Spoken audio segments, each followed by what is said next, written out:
All right, everyone, welcome to Module 5. We are officially halfway to the end of this class.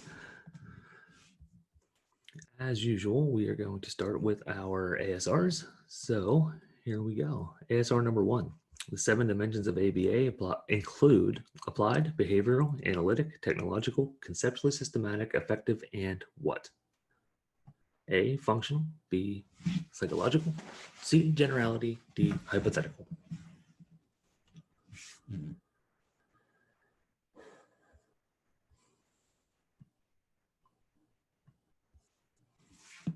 All right, good work, everyone. The correct answer is C, generality.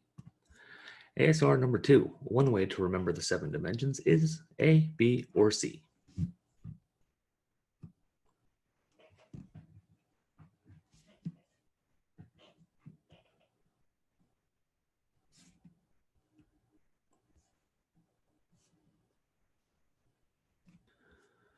All right, great work, everyone. The correct answer here is C.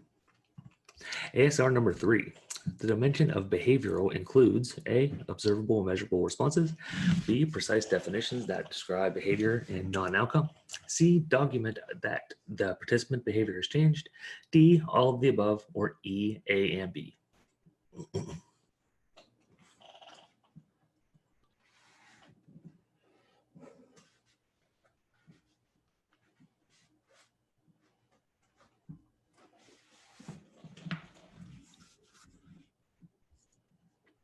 All right, good work. The answer here is E, A, and B. ASR number 4. Applied refers to A, social significance, B, doing things, C, observable and measurable, or D, repeatability.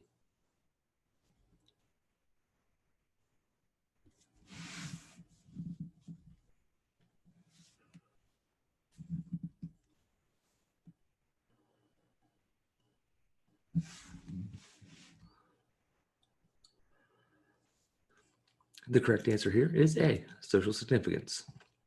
ASR number 5. Technological refers to A, social significance, B, doing things, C, observable and measurable, or D, repeatability.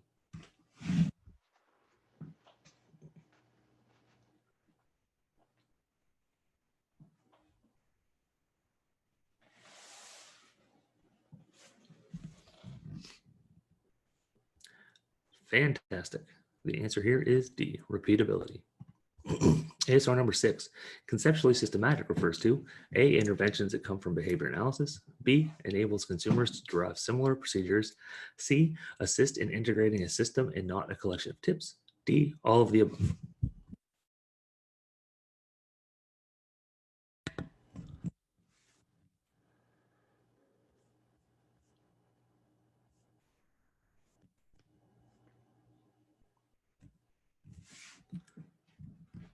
All right, the correct answer here is D, all of the above. ASR number 7. Analytic refers to A, social significance, B, precision, C, functional relation, or D, hypothesis.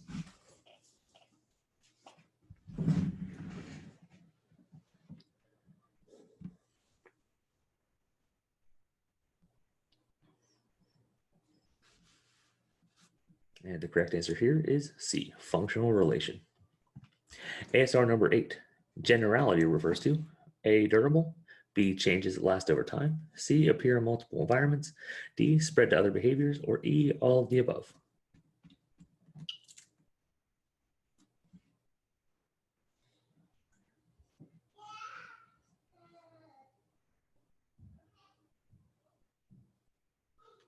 And the correct answer here is E, all of the above.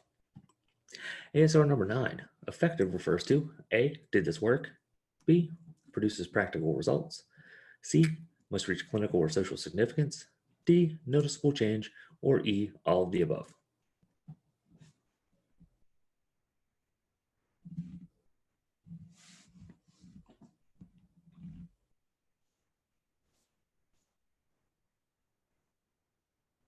And the correct answer here is E, all of the above. ASR number 10. True or false? Refrigerator mothers cause autism.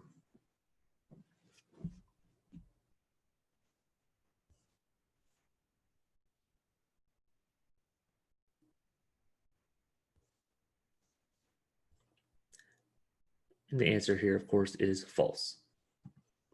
ASR number 11. School district staff can diagnose a student with ASD. True or false?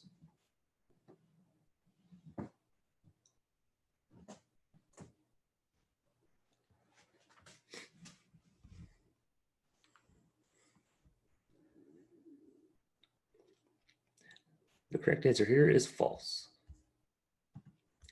ASR number 12. Learners who receive 25 to 40 hours of one-on-one treatment are receiving what type of treatment? A, focused, B, comprehensive, C, paraprofessional, or D, discrete.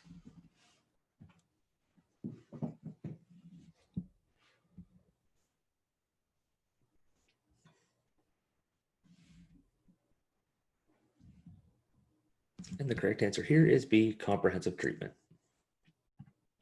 ASR number 13. The general philosophy of ABA treatment include what? A, everyone with autism is capable of learning.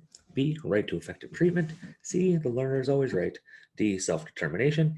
E, least intrusive treatment. Or F, all of the above.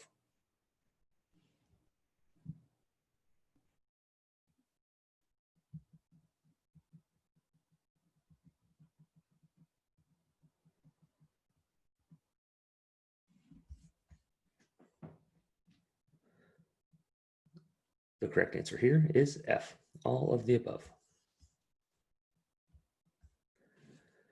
All right, let's jump into the content tonight. The first topic on our list of things to do is talk about preference assessments. Preference assessments are procedures that you that you conduct to help you predict what consequences you can deliver to the learner that are likely to work as reinforcers. The thing about reinforcers is we never know what is actually reinforcing to some people.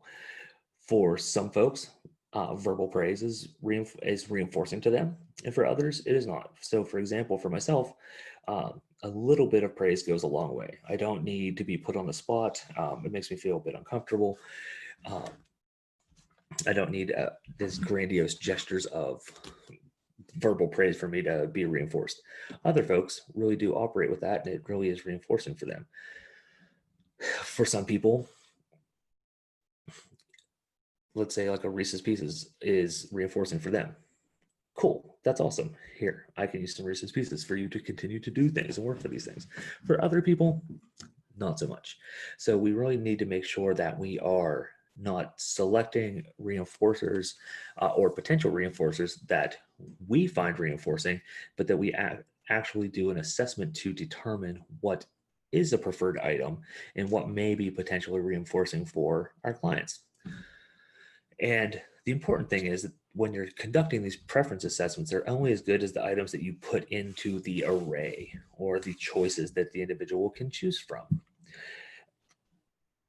So what you need to do is make sure you understand what items this individual may like. And you can do this several ways by asking caregivers, so family members, teachers, etc. And something that's important is to ask the learner themselves and say, what do you like? And just doing, if you're working with someone that you're around more often, a client that you're around, you may already know some of the things that they enjoy that you might be able to include into the preference assessment. Then identify between 6 and 12 items that can satisfy a variety of senses. So things that learner would like to see, hear, touch, and so on. And there are a bunch of different ways to do preference assessments, and we're going to go through them. I'm going to describe them a little bit, and then we're going to watch a video on each one as they're being done to give you an idea of what they actually look like, rather than me just trying to describe them and hoping that you understand. So the first up is a single item preference assessment. The single item preference assessment was the first preference assessment developed, and it is the simplest to do. All you need to do is simply present one item at a time to the learner and record whether they consume, interact with, or make no response to it, or avoids it, cries, throws, etc. So let's have a look at this video of a single item preference assessment.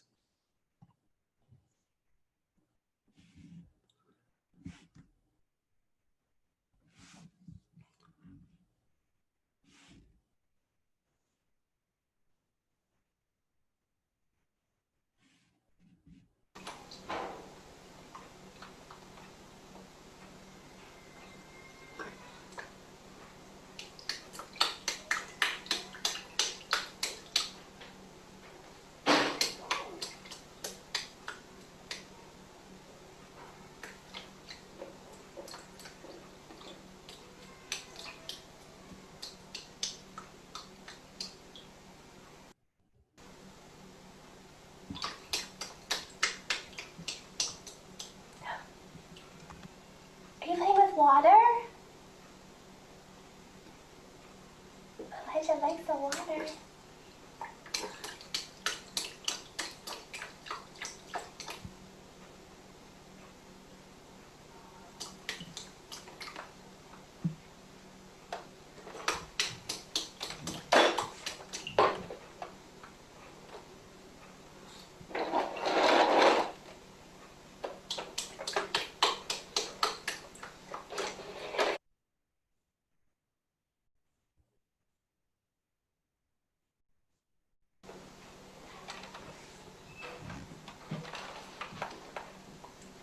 Here's some water.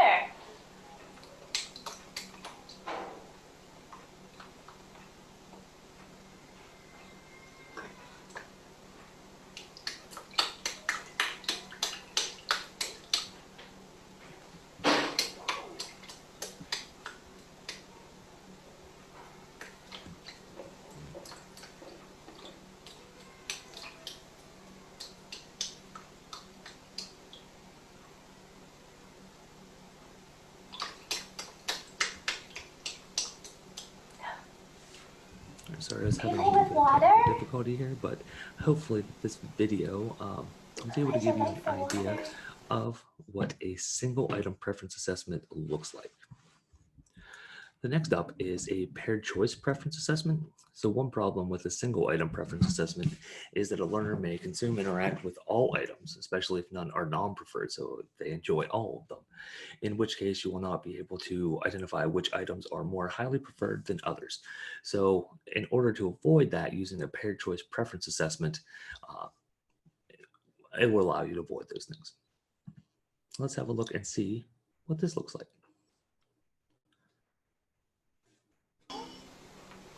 Bye-bye, workstation. Bye-bye. Let's find a new favorite toy. Elijah, look what I have. Four.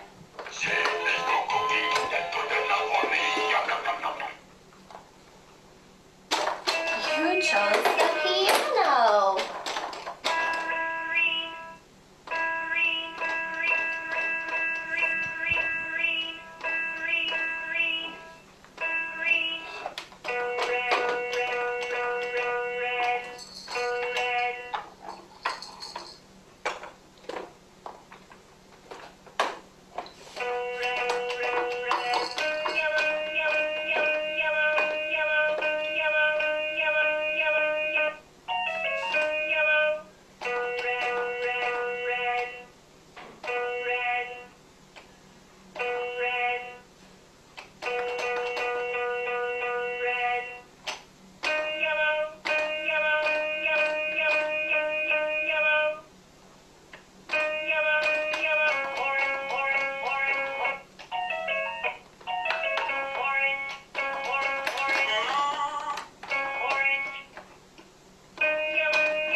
Piano. Bye-bye. Elijah, look what I have.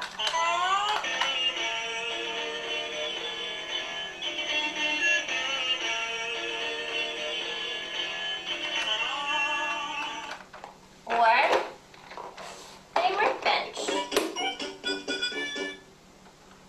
Which do you choose?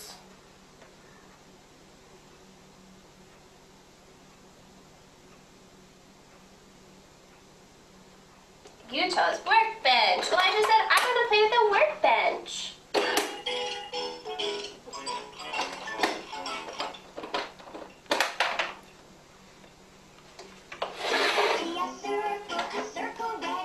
Oh, that's your favorite song on the workbench. Hey, watch it go!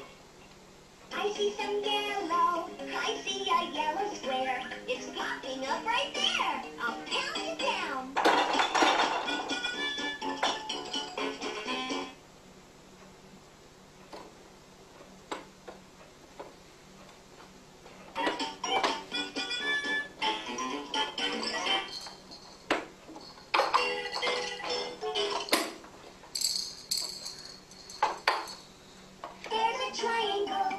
Triangle of blue. I think I'll tap it too. And down it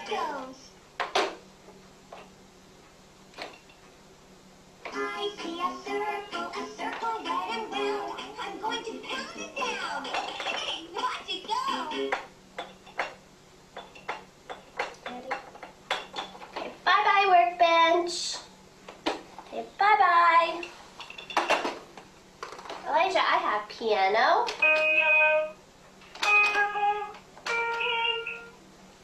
And Sesame Street.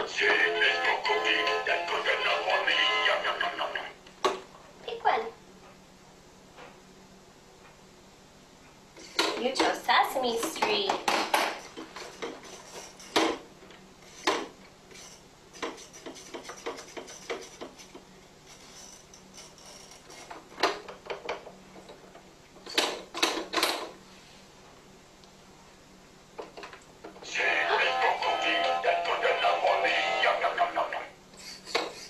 I like being able to push these.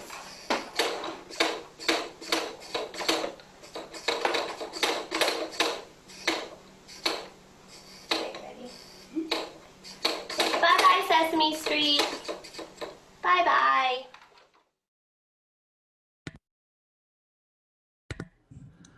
All right, so there's an example of the paired choice preference assessment. I have to stop my share really fast and get something sorted on my end. It'll just take one moment. Give me a second.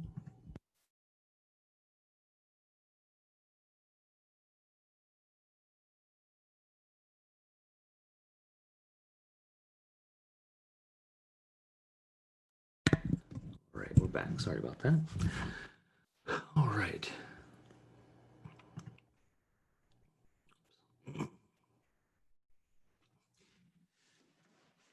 And the next option is a multiple stimulus preference assessment. There's two ways to do this. We're going to look at both. So one major disadvantage of the paired choice assessment is that it takes some time to implement and not likely to really do it very frequently, particularly in daily practice. However, the multiple stimulus preference assessment is a procedure that can be conducted much more quickly and can be a good choice for learners who have the ability to scan multiple items before making a choice. So like I had mentioned, there are two separate types of multiple stimulus preference assessments. You have multiple stimulus with replacement and multiple stimulus without replacement. And the first up, we're going to see how a multiple stimulus with replacement is conducted.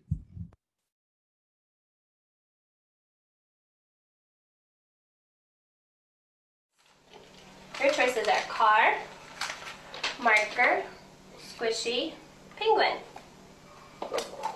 Pick one. You chose squishy.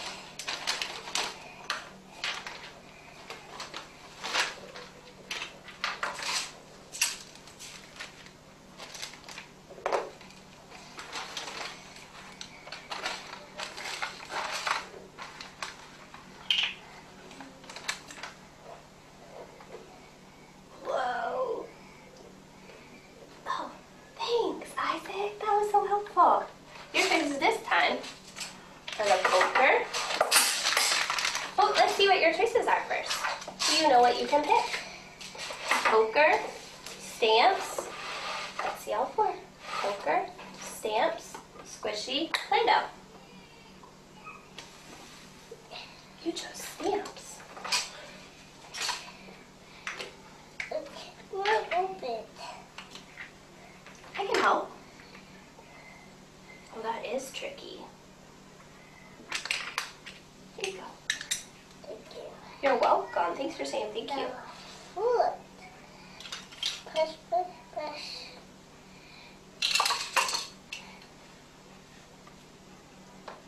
Push.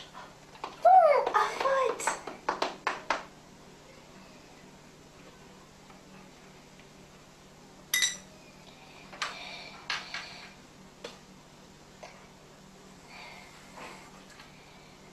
Look.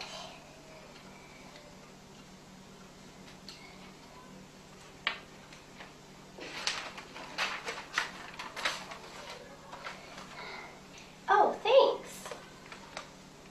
Thank you. Your choices are car, marker, stamps, putty. Putty. You chose putty. It's so sticky. It's so sticky. Get it off there. How are you going to get it off there? What can you do?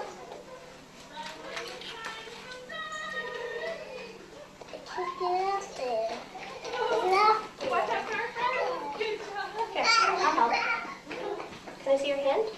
I can help you. What about the other hand? There we go. It's all off. There's one more piece. My turn. Isaac, do you choose Slinky, Putty, Penguin, Train?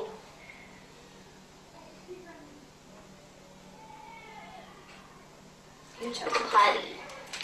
It's so sticky. It's so sticky. I can't get it off there. Oh man.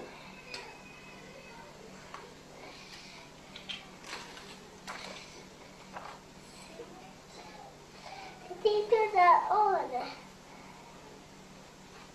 Use it squishy.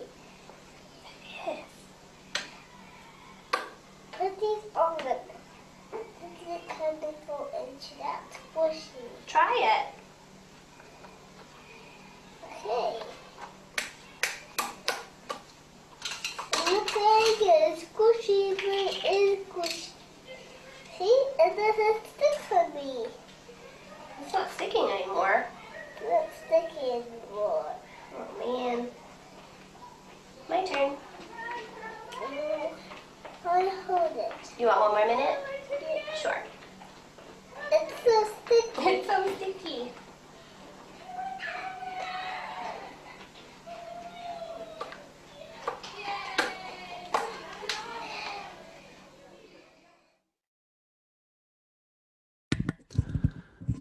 So there we see a multiple stimulus with replacement.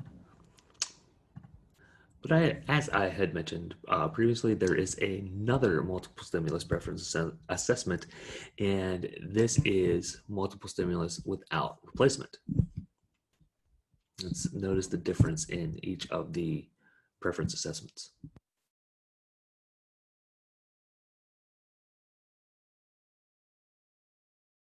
All right, today you get to pick your favorite foods. Are you ready? Pick one. Cheez-It, good choice. Nice calm body, bud.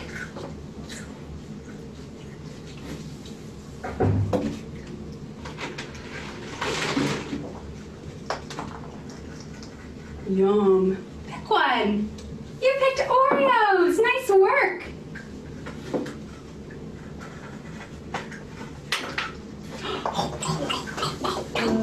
Pick one. Goldfish. Good choice.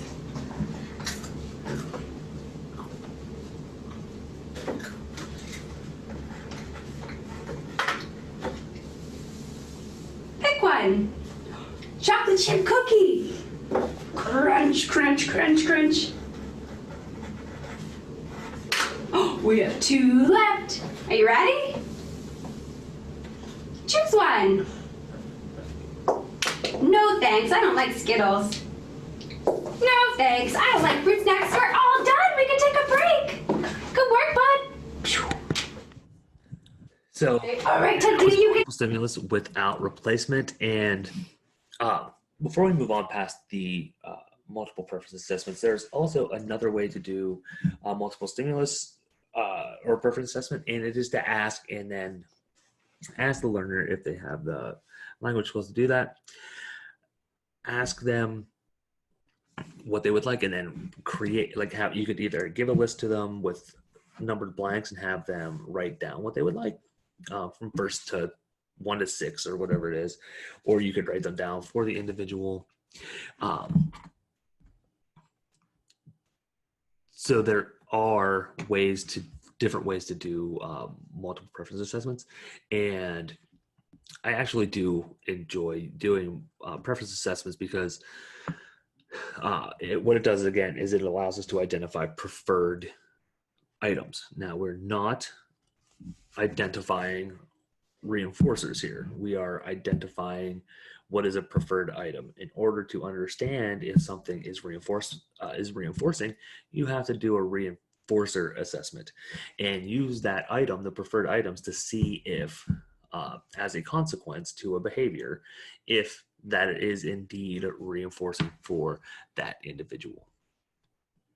So now we're going to move on to skill acquisition assessment procedures and have a look at these. And essentially what we're doing here with this is finding out what our clients, what's in our clients' repertoires, what skills do they have. Particular skill acquisition assessment procedures you will conduct will be completely different for each learner and for each skill being assessed. One thing to keep in mind, and it is very challenging, I think, anyways, when I'm doing skill assessments, is to not provide any prompts or cues during the actual assessment. As most humans, I am full of flaws and I have a bunch of challenges when it comes to, my personal life and my professional life and how I do things, right? I'm always constantly monitoring those things.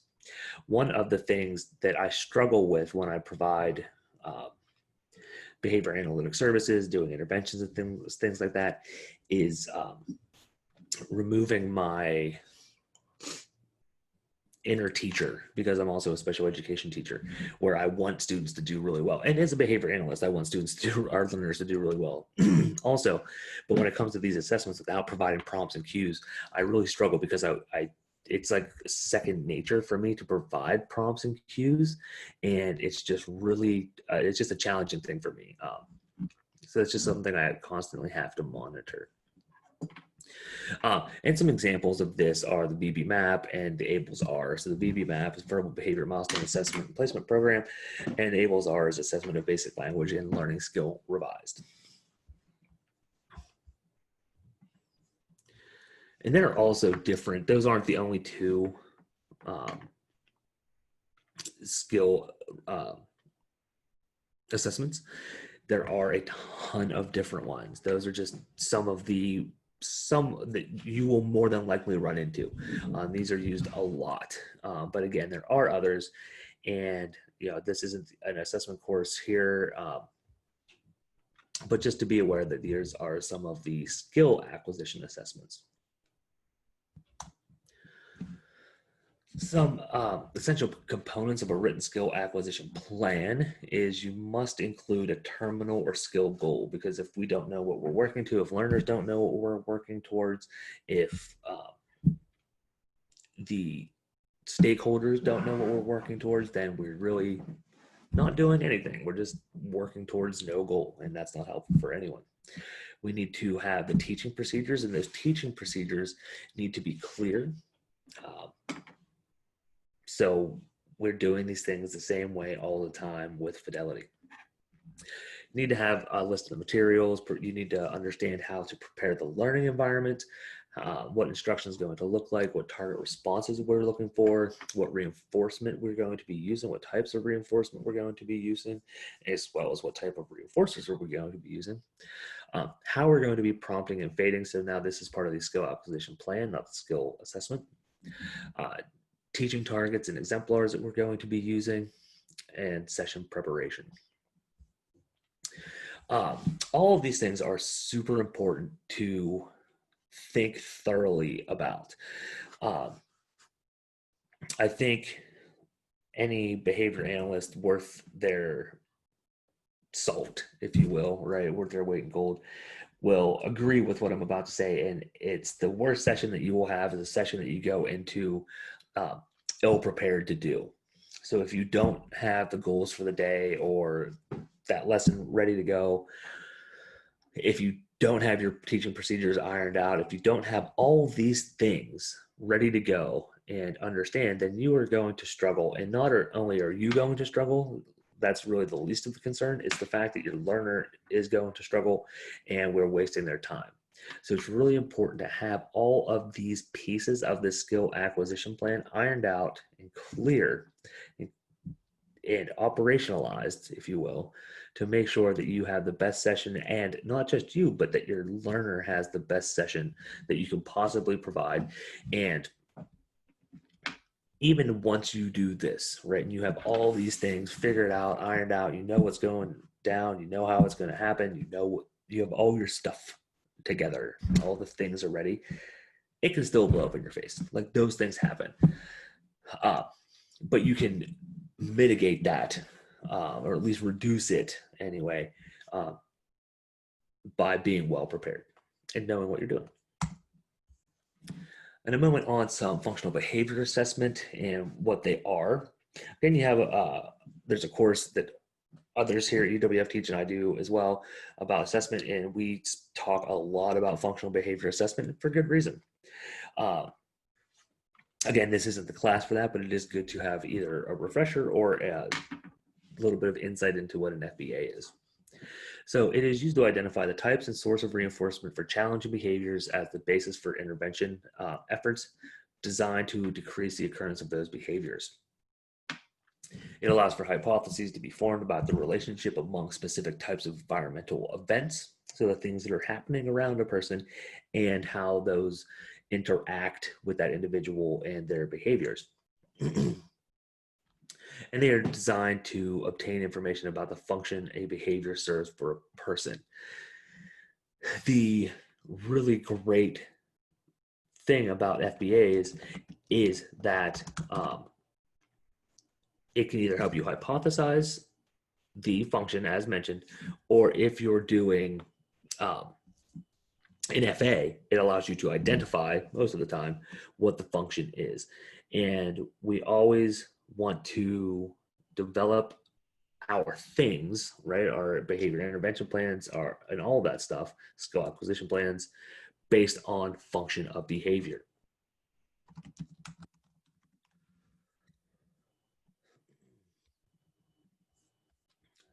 So what are functions of behavior? It's essentially, to put it generally, why we do the things that we do. So behavior, environmental interactions are described as positive or negative reinforcement contingencies.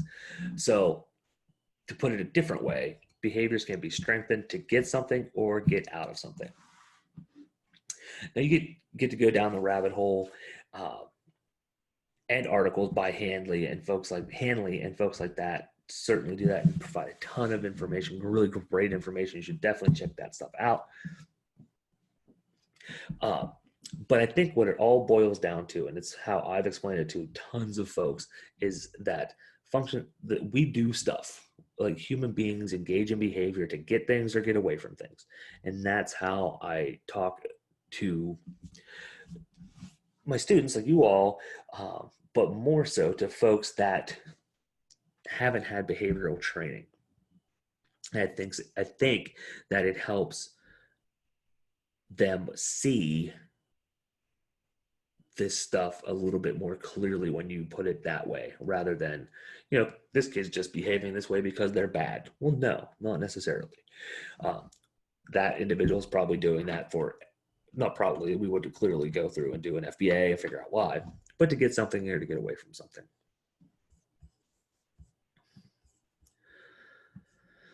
So for some of you, this again is probably review, but if not, that's okay. And it's important to understand these things as we're going through the stuff. So some of the functions of behavior are, let me back up. The functions of behavior are social positive reinforcement, so attention. And this is when behavior is reinforced by attention. Head turns, facial expressions, reprimands, praise, things like that. We can inadvertently provide attention to people and reinforce behaviors inadvertently. A problem behavior can be reinforced when the behavior consistently produces access to that attention.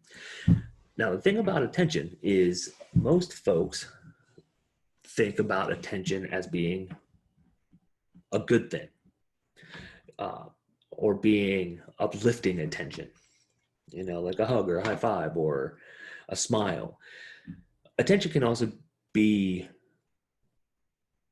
what some of us would not consider desirable. That's why reprimand is in here as an example. So if you think of individuals who may never get attention anywhere, at home, at school, at a clinic, with their friends, whatever it might be, if they have friends. So they may engage in a behavior even to get someone to say, stop it, to pay some sort of attention to them, right? And when someone would correct them or reprimand them, that is actually reinforcing them. So it's just, it's important to understand that positive, using the terms here, positive, like when you talk about positive and negative reinforcement, positive, negative punishment, things like that, that doesn't mean good or bad. It's just in our behavioral language, because we have grown up, the vast majority of us, learning this English language. The English language and behavior language is completely different. There's also tangible reinforcement, and that just means access to something, like an item. So many behaviors result in access to reinforcing materials or other stimuli. So, for example, books or toys. It's kind of like I see this meme from time to time where you ever watched? It's like Oprah or Ellen, where like it's like reach under your seat and hey, everybody gets this and you get a this and you get a that. And there's a meme and it's Oprah and it's like you get an iPad, you get an iPad, you get an iPad, because it's like behavior analysts. Behavior analysts are like you get an iPad, and I'm probably not describing it really well, and I'll have to find it for lecture verification one day because it cracks me up every time I see it. Because often when we're using tangible reinforcement, it's access to a tablet or something like that. And problem behavior can be reinforced when the behavior consistently produces access to those tangible items. There's also automatic positive reinforcement. When the function is automatic reinforcement, it is one of the more challenging functions to work with. It is certainly doable, certainly possible, but it is certainly more challenging. Some behaviors do not depend on the action of others. Some behaviors directly produce their own reinforcement.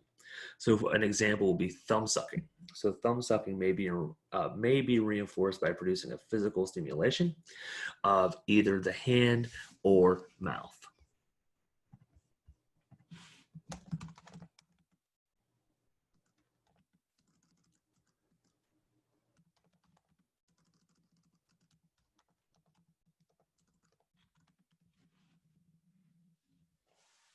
There's also social negative reinforcement, which is escape. Behaviors are learned as a result of their effectiveness in terminating or postponing aversive events. We all have learned these things. We have all experienced these contingencies. So examples include hanging up the phone on a telemarketer, completing a task that terminates requests from others telling you to complete said task. Problem behaviors can be reinforced the same way. So behaviors like aggression or self-injurious behavior may terminate or avoid unwanted interactions with others. So for example, disruptive classroom behavior often results in students being sent out of the classroom, which is exactly what they wanted in the first place, allowing them to escape that non-preferred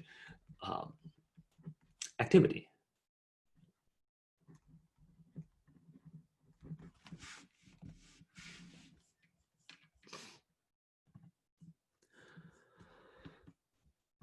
Then there's negative reinforcement. So you have automatic negative reinforcement. So aversive stimulation, physical pain, uncomfortable situations is a motivating operation that makes terminating that sensation reinforcing.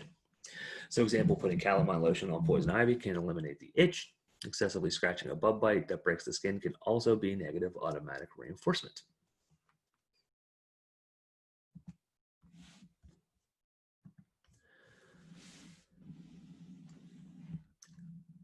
So, and when we're talking about function, we're talking about behaviors and why people do things, and us, as behavior analysts, operationally defining behaviors and thinking about behaviors and how to define them. We need to consider function versus topography. So why someone is doing something as opposed to what that thing looks like. We need to be able to separate those two things.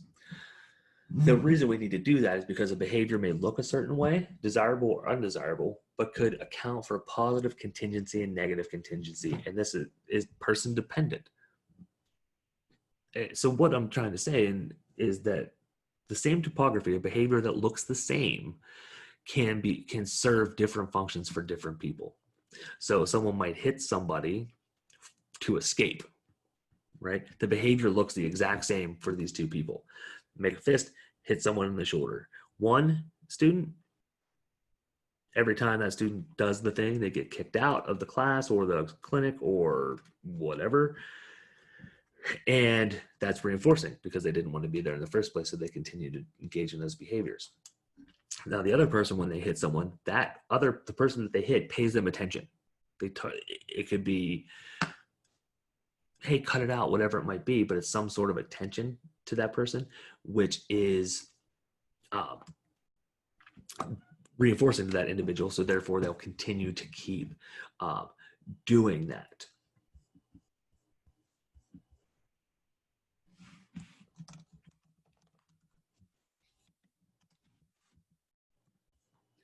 Okay, we are up to our 14th ASR today, so we're getting quite the list going. So social negative reinforcement is also known as what? A, attention, B, tangible, or C, escape.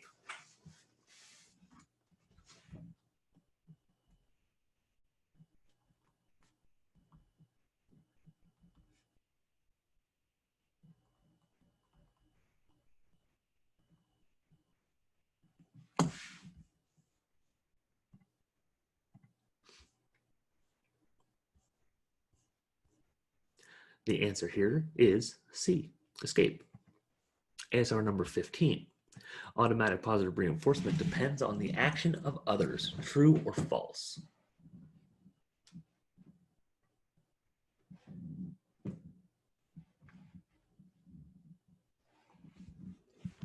The answer here is false. ASR number 16. Social positive reinforcement is also known as A, attention, B, tangible, or C, escape.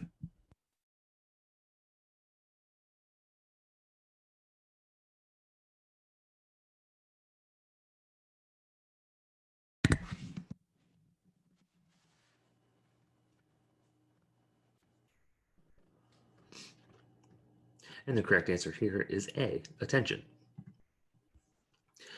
And to further drive this home a little bit, we'll watch a quick video on functions of behavior.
All right, so I dig that video, puts it into an kind of a visual way to have a look and see a different way of describing functions of behavior than I would do it. And Behavior Babe is a great resource. If you haven't checked out the website, I highly suggest doing so. So the roles of FBA in intervention and prevention. So as I had mentioned earlier, you should, when developing interventions, we need to base it on functions of behavior. We should never implement any types of intervention without understanding, at least hypothesizing about the FBA based on observation, data collection, interviews, and things like that. The reason it is so important to base our interventions off of function is that it gives it the greatest chance, it gives our learners the greatest chance for success. FBA interventions can consist of at least 3 strategic approaches. 1, altering antecedent variables, 2, altering consequent variables, and 3, teaching alternative behaviors. Before continuing, some colleagues and I, we've been doing this, what we're calling a mega review, where we're looking at interventions that work for individuals with emotional behavior disorders.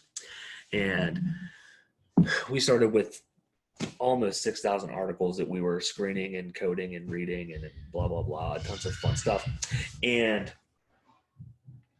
what we found in all of those reviews, we were looking at meta reviews, meta-analyses, systematic reviews, is we found 22, if I'm remembering correctly, 22 interventions out of all of those journals. Once we finally whittled them down to our review, I think included in our review was like 55 or 56 articles in this mega review. And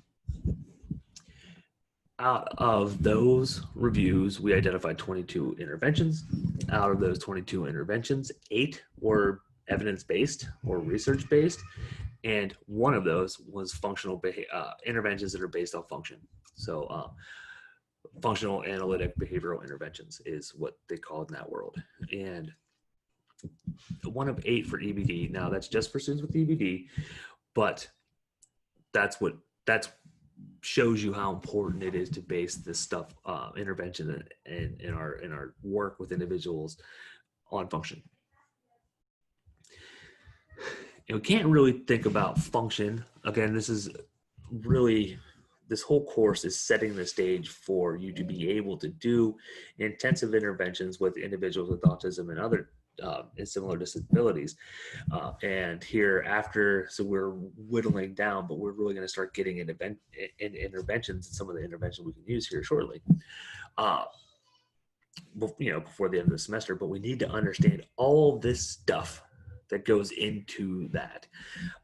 The types of interventions are super important, but without doing this groundwork, without really putting in the legwork and in the upfront work, or the hard work, as I call it, we're not doing our jobs. We're not serving our learners appropriately. And I truly believe that this is the hard work. The intervention part is, I think, fun. I think the intervention, and I like all this stuff. All of it's fun. Like doing the data collection is fun for me, and graphing, all that stuff. But doing the intervention and stuff should be the least challenging part of what we do, right? We're just going to do this intervention. We're going to provide reinforcement, whatever it might be, and not hope and see if what we're doing is working. If not, then we make changes and we adapt. The sleuthing, if you will, the detective work is really the foundation of what we do.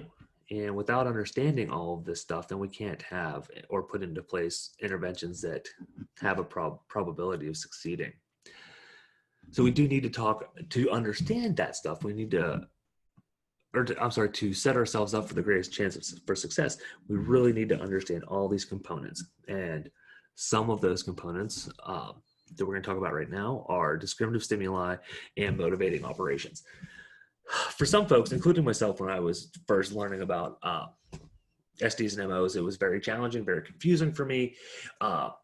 And I know I'm not alone with that. I know other folks that it was hard for them to wrap their heads around it. And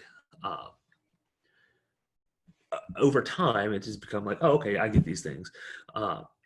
But we need to talk about what these are. So a discriminative stimulus is, and the way that was taught to me, that really helped me understand it, was by a professor named David Lee. David Lee is at Penn State. He is a PhD in special education and board certified behavior analyst doctoral level.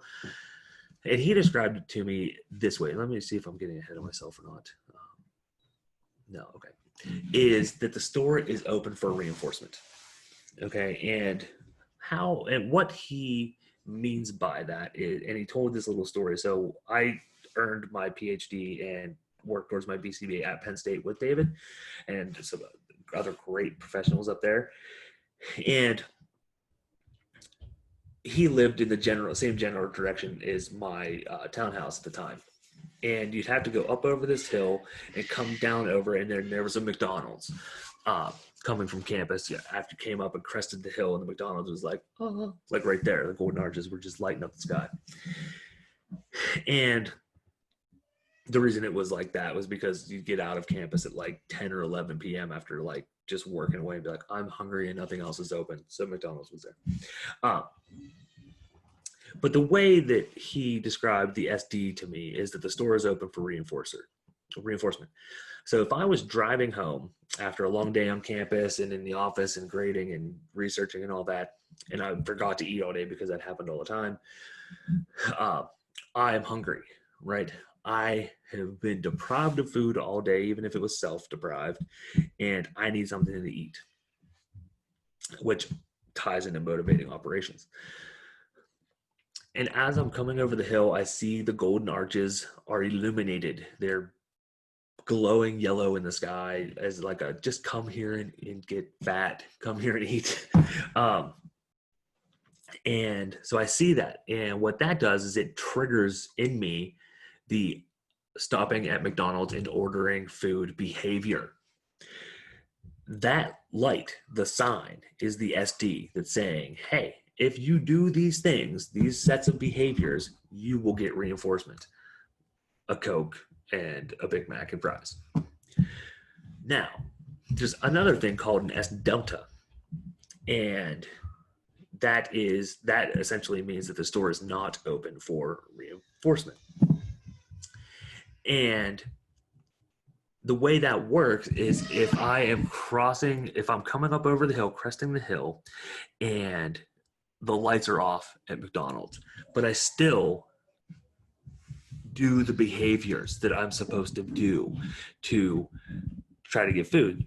Well, no one's going to do that because the store is not open for reinforcement. So hopefully that helped, and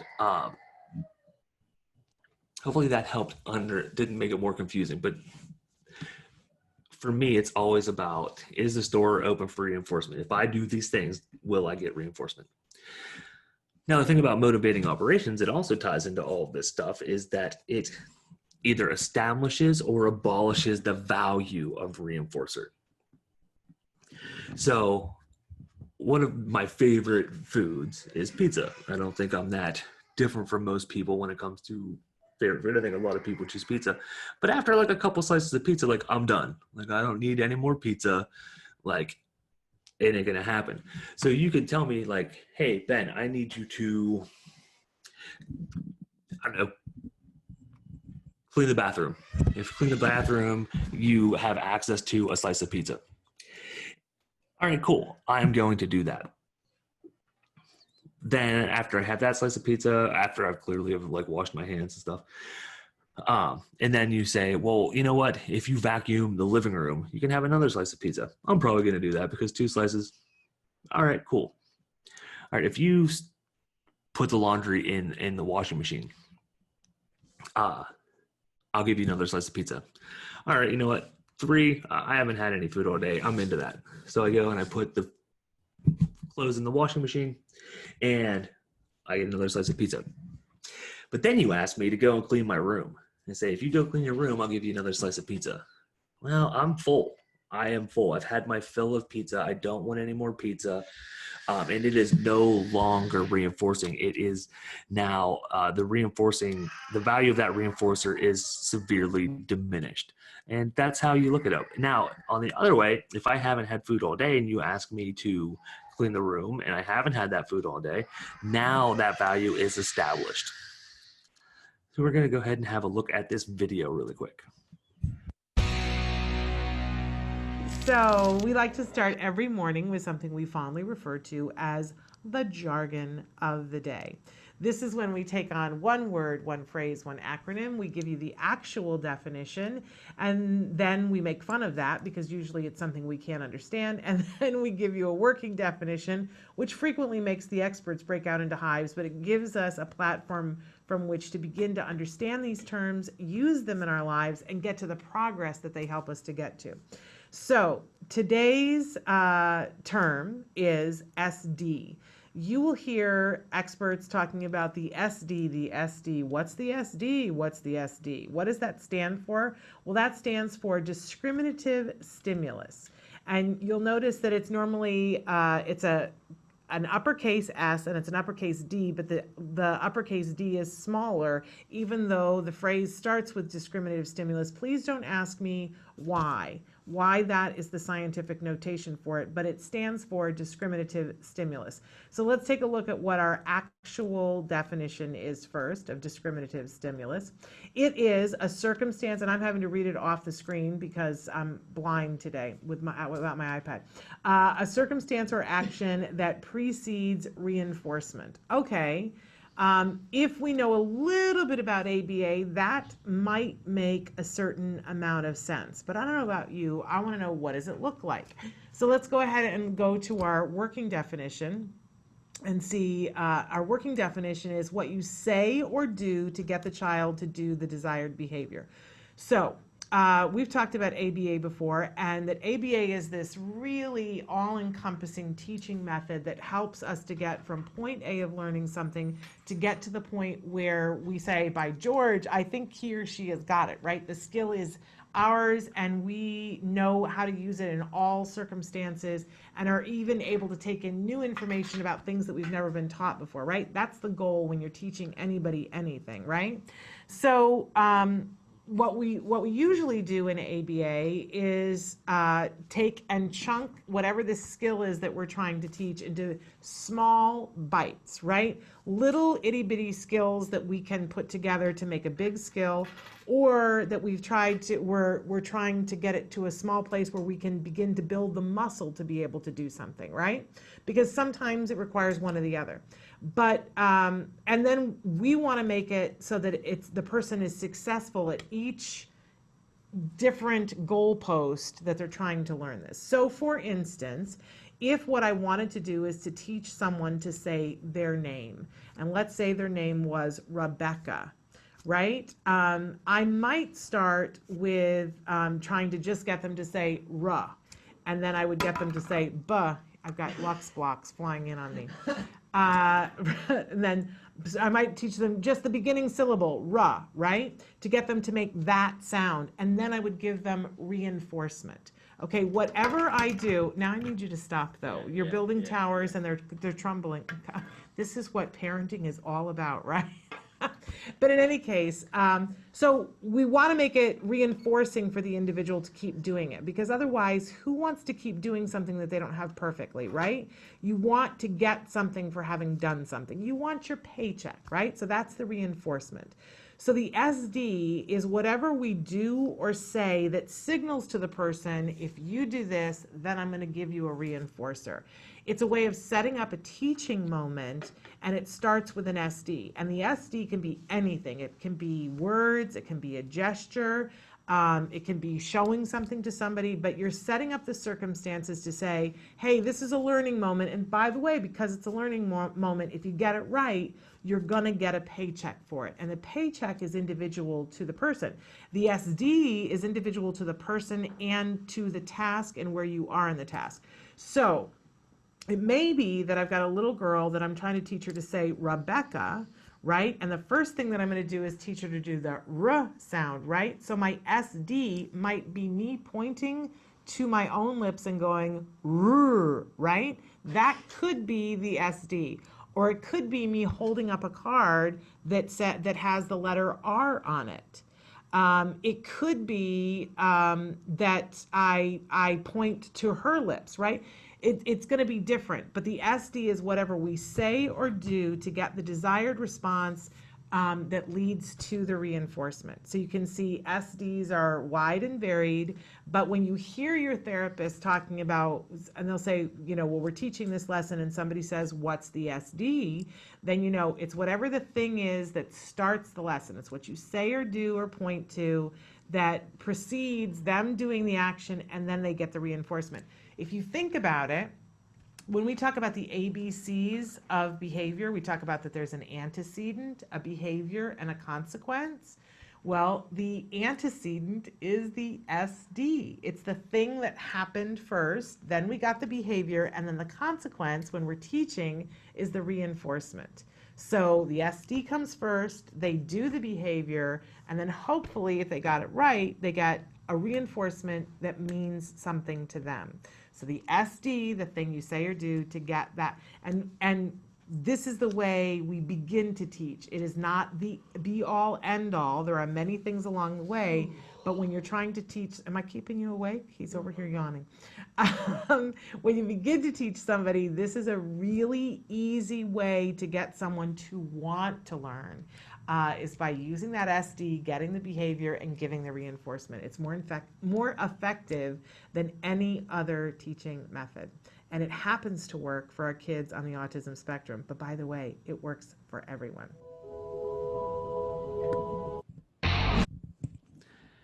And I also wanted to, and I actually really enjoy the way that she describes SD, makes it much more, I think, digestible. Sometimes I get, when I'm describing stuff, I'm like, am I confusing everybody and myself? And then we also have a quick little video on motivating operations.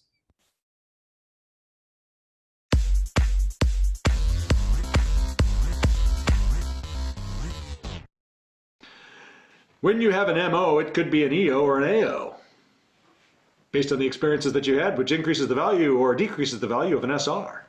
And you have no idea what I just said, right? So the term, motivating operation, right? So it's a procedure, it's something you experience that when you experience it, it can either abolishing operation, it can abolish the effectiveness of a reinforcer, or it can establish the effectiveness of a reinforcer. So motivating operations are the terms that behavior analysts use to talk about the concept of motivation, right?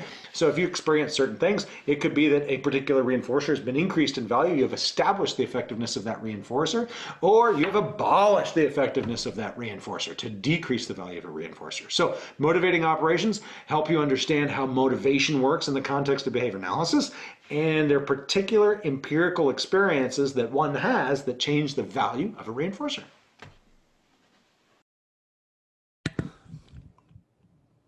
Someone mentioned in there, it was Crystal, that Psychore is awesome. Yeah, I dig Psychore. I think he puts things pretty bluntly and pretty plainly. But in a way, he's able to state things so simply. There's like, oh, that makes sense. Just kind of like the way at the end of that video is like, that makes things either valuable or not. And it's like, oh, okay, super simple.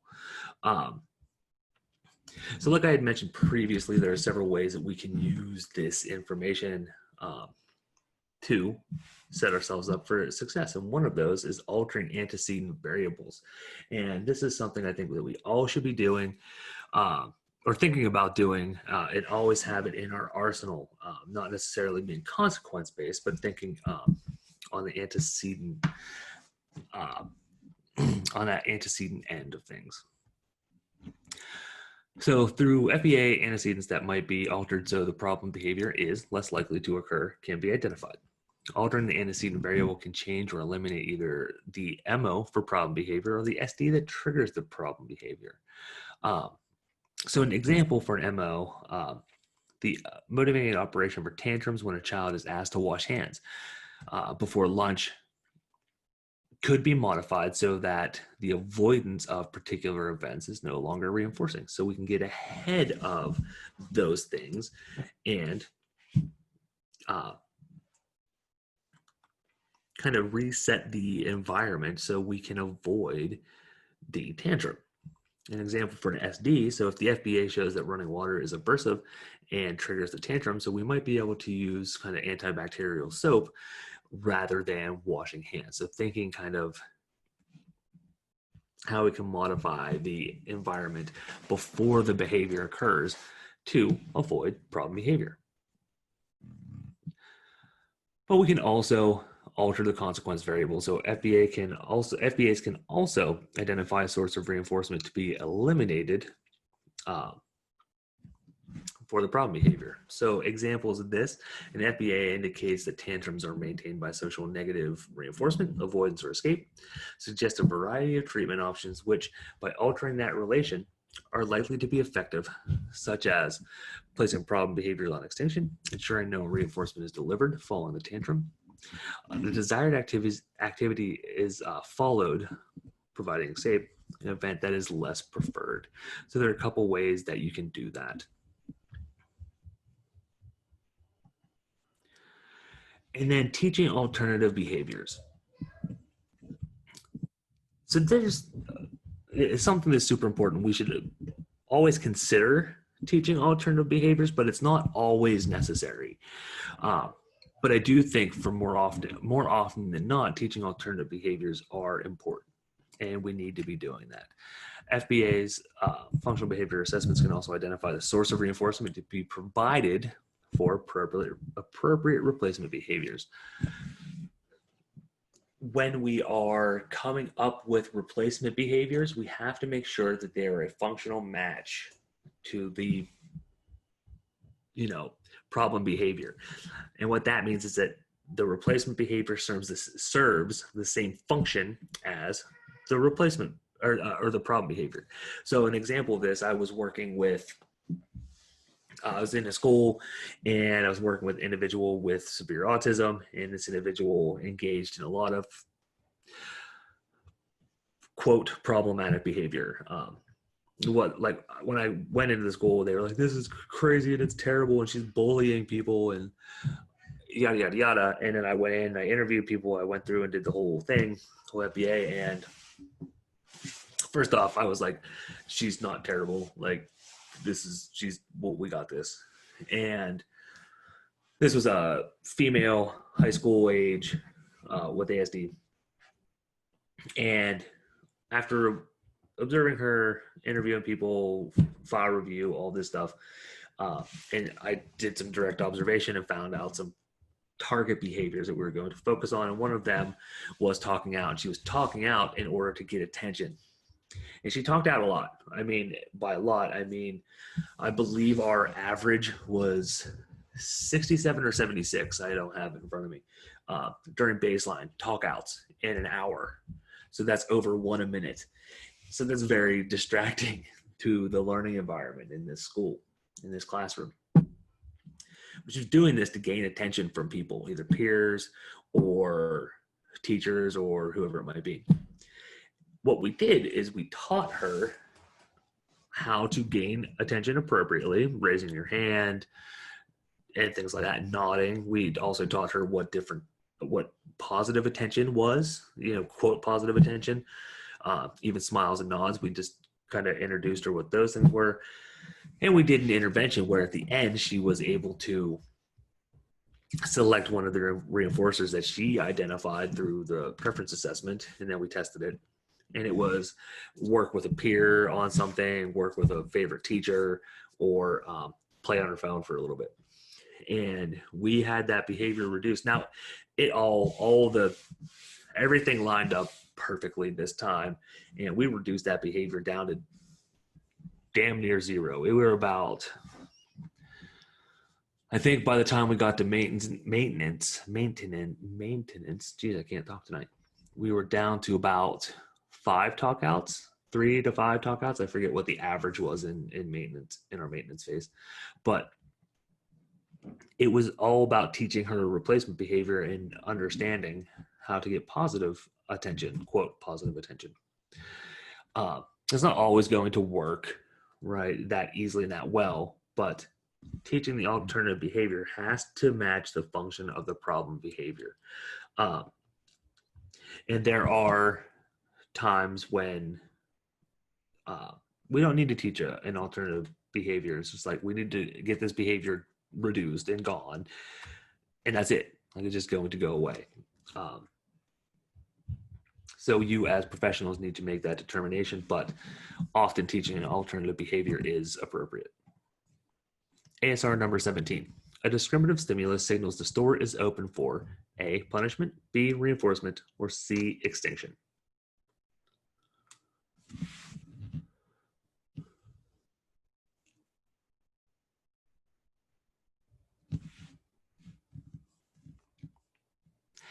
And the correct answer here is B, reinforcement.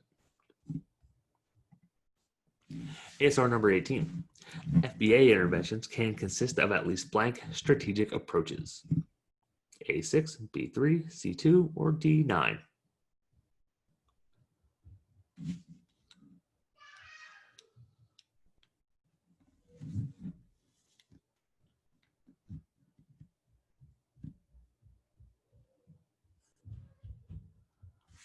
All right, excellent work, everyone. The correct answer here is B.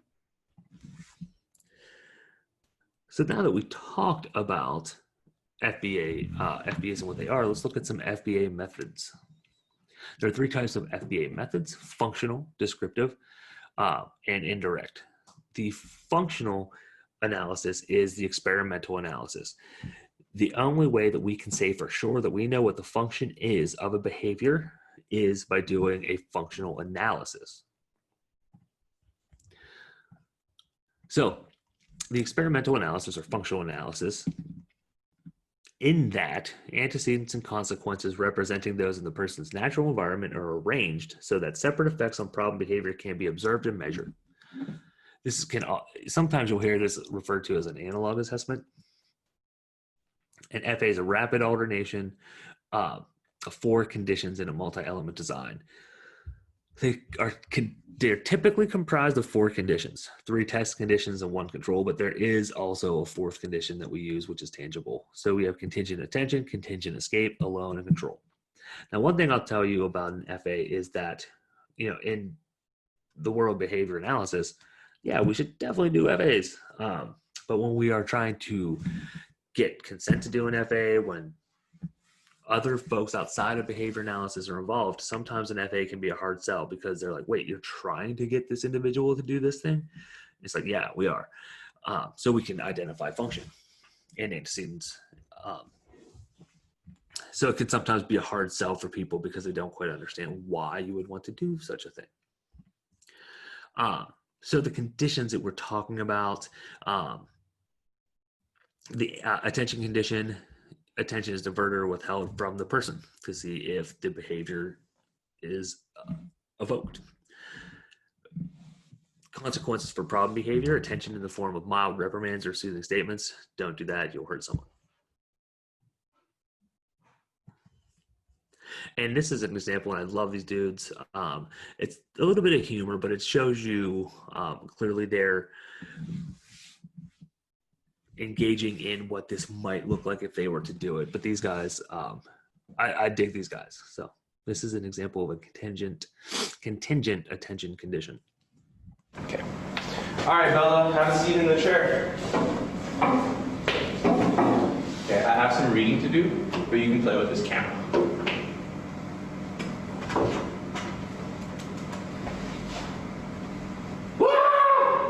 Bella, you don't have to cry. You can play with this to keep yourself busy.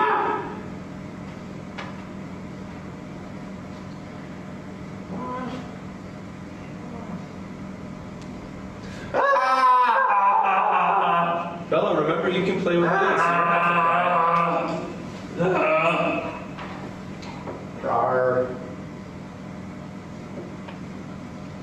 Arr.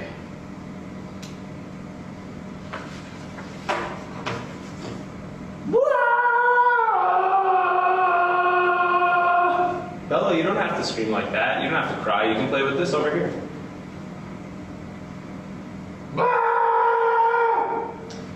Bella, you don't have to cry. You can play with this. Okay.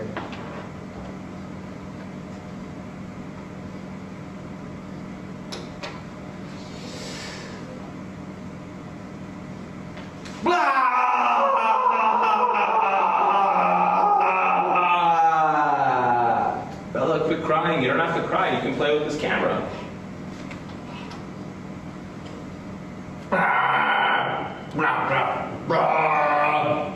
Bella, stop crying. You can play with this over here.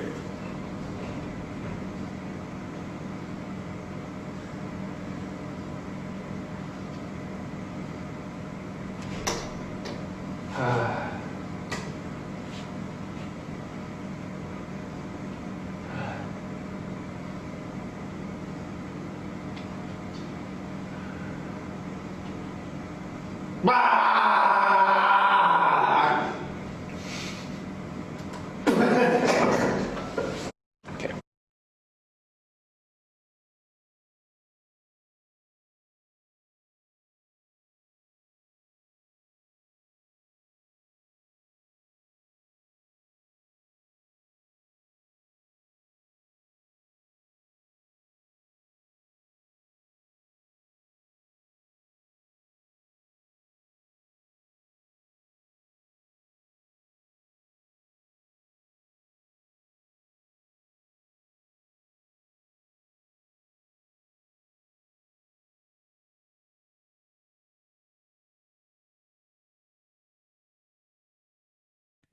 I'm sitting here talking, my microphone's off. So contingent escape. So the antecedent condition, uh, or the MO for a contingent escape, is task demands are delivered continuously using a 3-step prompting procedure. So, for example, if the skill was to fold a towel, 1, you need to fold the towel. 2, then you would model folding the towel, and then 3, perhaps providing hand-over-hand assistance to fold the towel. Then there are the consequences delivered for problem behavior. You allow escape. So the break from the task provided by removing task materials and stop prompts to complete the task. And here is here's a video on contingent escape. Okay, for spelling, bud, can you please spell cat? Never mind, you don't have to. All right, it's time to spell now. It's time to spell cat. Never mind, we don't have to do it right now. All right, bud, I need you to spell cat. Never mind, we don't need you to spell cat.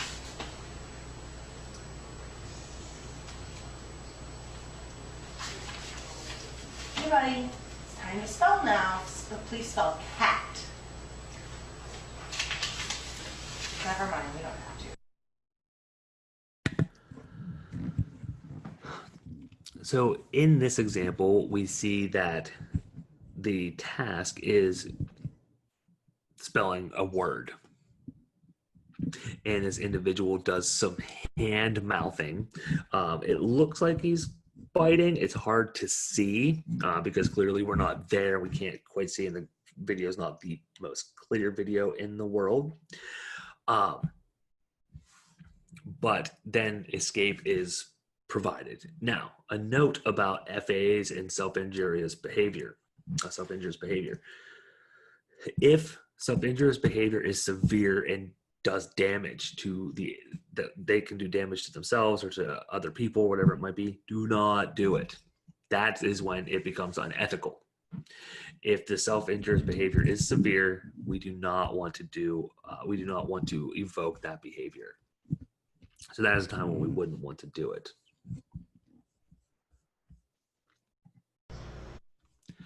We also have a demand condition. Let's have a look here.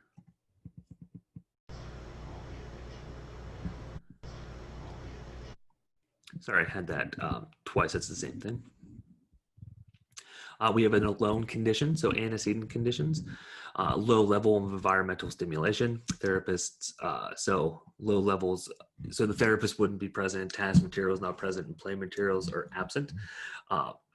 Consequence for problem behavior is that the problem behavior is ignored or neutrally redirected.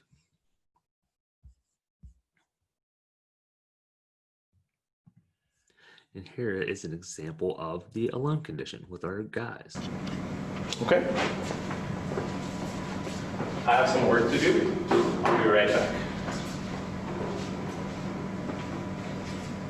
This is our one-way mirror.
All right, we're at 2 minutes. Okay, all right.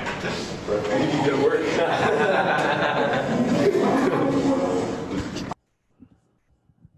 All right, that is the an alone condition. Okay.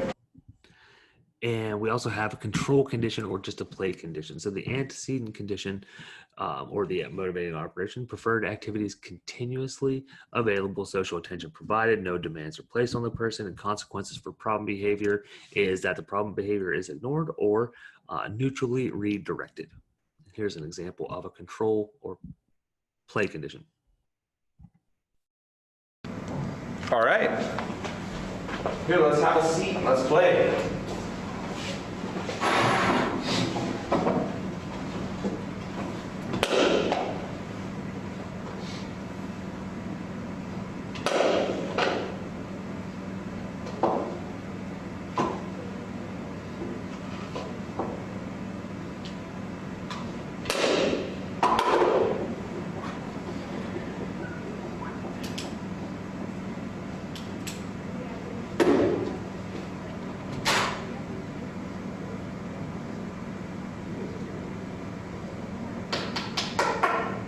That's a cool pen you got there.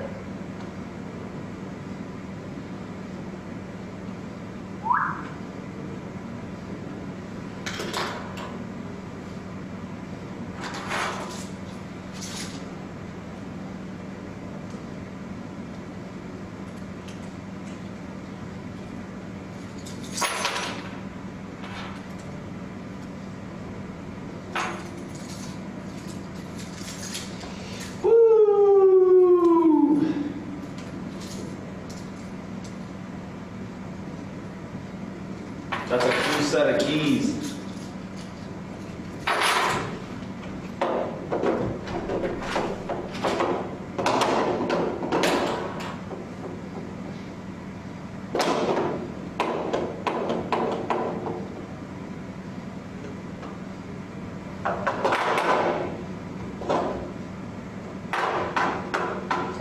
trick.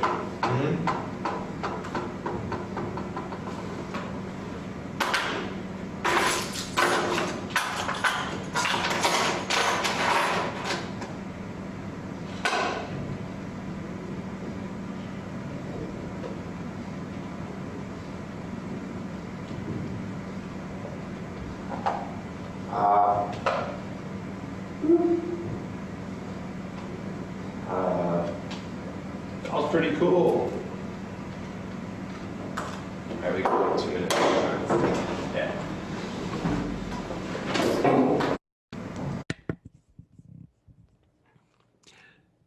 And like I mentioned, there's also a tangible condition that can be tested. All right. Hey, you play with this for a bit.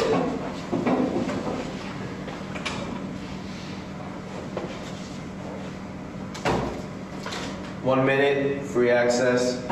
My turn.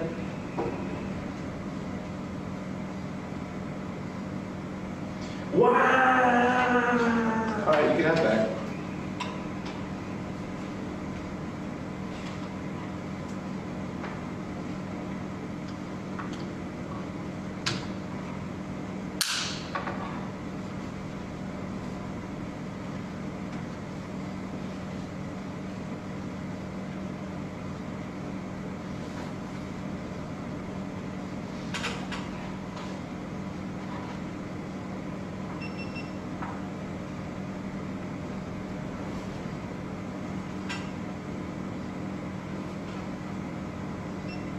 All right, it's my turn.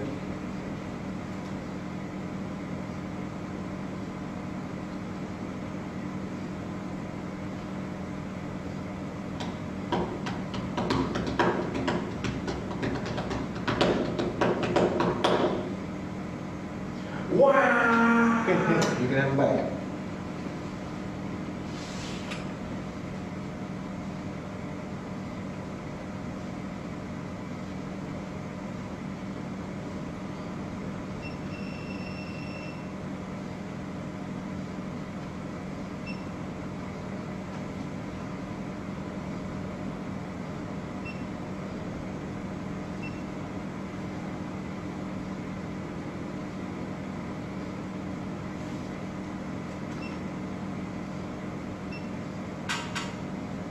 All right, it's my turn.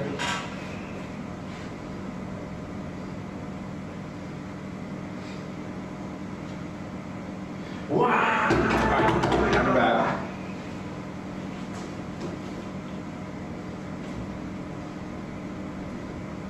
All right, it's about 2 minutes.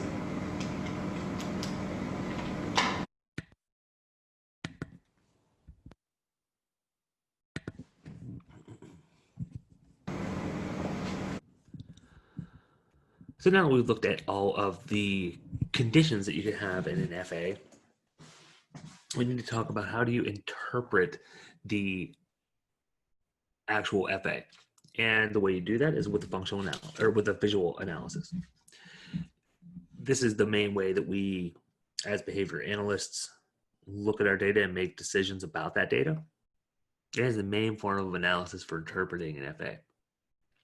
All conditions are graphed on one graph using an ordinated treatment design. Low levels of data in any one condition indicate that those conditions are not maintaining the behavior, not the function. And high levels of data in any one condition indicate that those conditions are maintaining the behavior, is the function.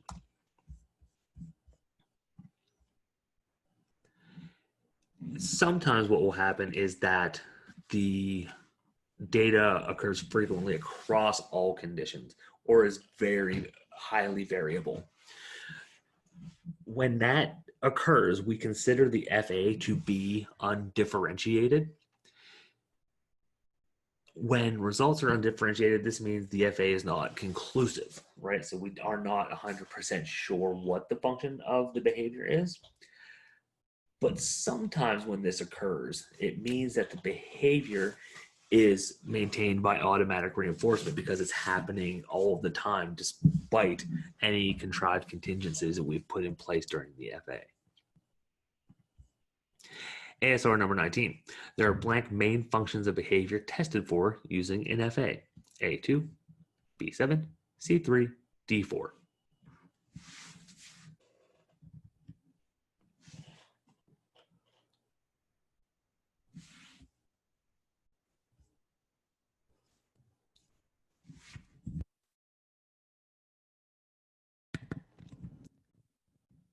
right, the correct answer here is D4. Now it's time for our first lecture verification. So lecture verification number 1. It's all fun and games until someone figures out the function of your behavior.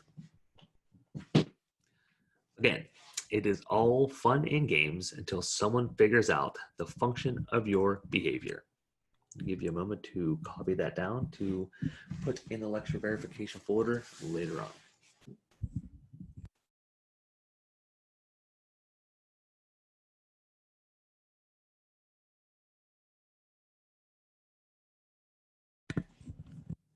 All right. So we're going to look at some FA graphs. So here is a graph showing the a functional analysis that had been completed. As you can see, we have our graph, and we have our different conditions labeled here on this portion of the graph. We have the attention condition, alone condition, demand condition, and control condition.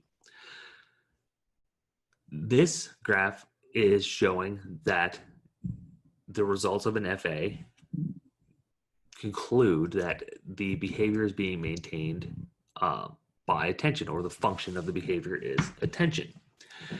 One thing to note, if you are ever being quizzed, tested on looking at graphs, any graphs, but specifically on functional analyses where you have different data points, that the data point themselves are different shapes, different symbols, really carefully examine what the key is telling you on the graph, because sometimes the shapes can have a lot of similarities.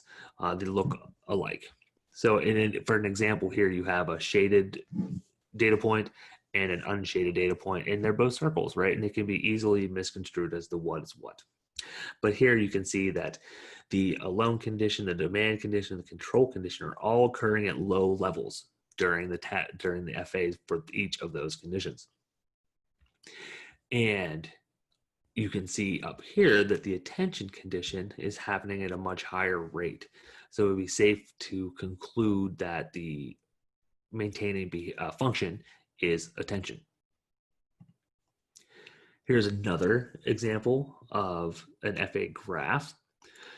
Here's one of those examples where you have to be very careful in interpreting the graph and what the data points are telling you. So we have our triangle, which is escape.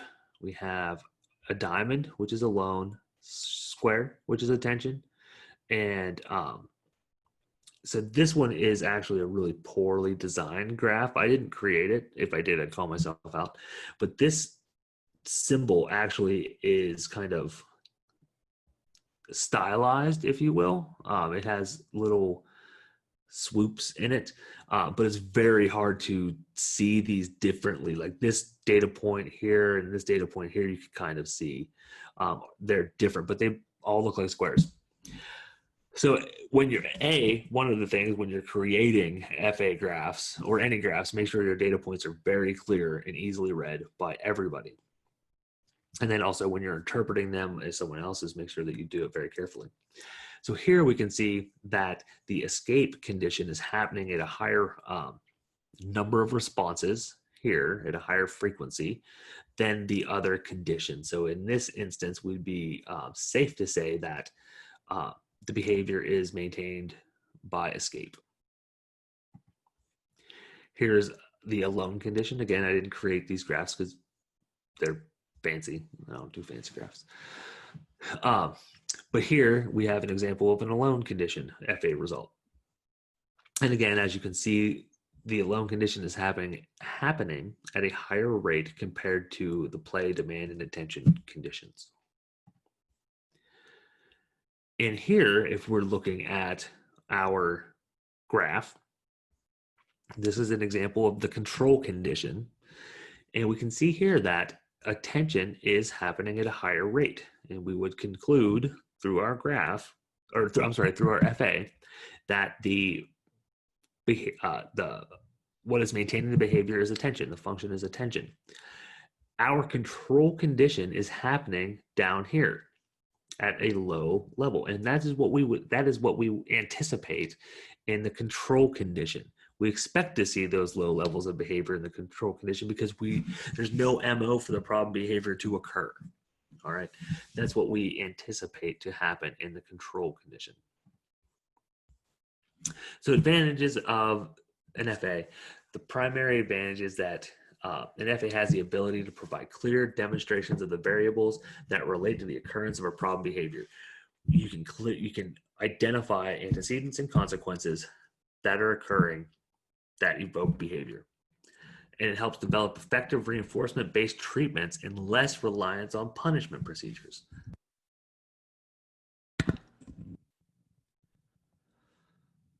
Limitations may temporarily strengthen or increase the undesirable behavior to unacceptable levels or having the behavior acquire a different function, which can happen. It can be counterintuitive to folks that do not understand the purpose of an FA, so we talked about that earlier. May not be amenable to some behaviors, so it might not work for some behaviors.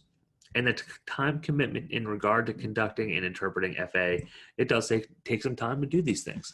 And we all have, as analysts and people, a lot of things on our plates, and we're juggling a lot of things often. ASR number 20. This graph suggests the function of behavior is A, alone, B, attention, C, escape.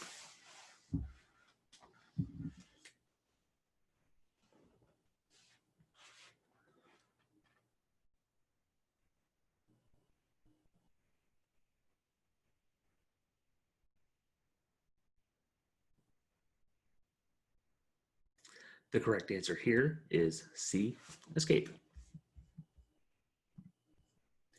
This graph suggests the function of behavior is A, alone, B, attention, C, escape.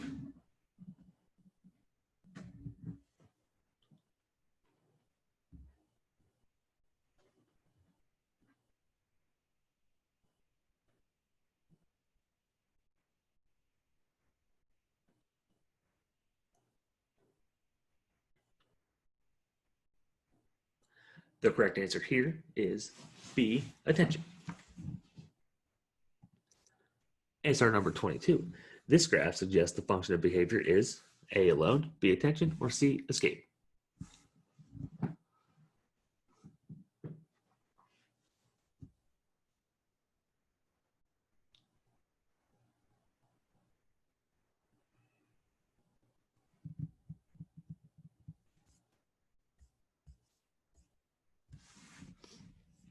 All right, excellent work, everyone. The correct answer here is A, alone.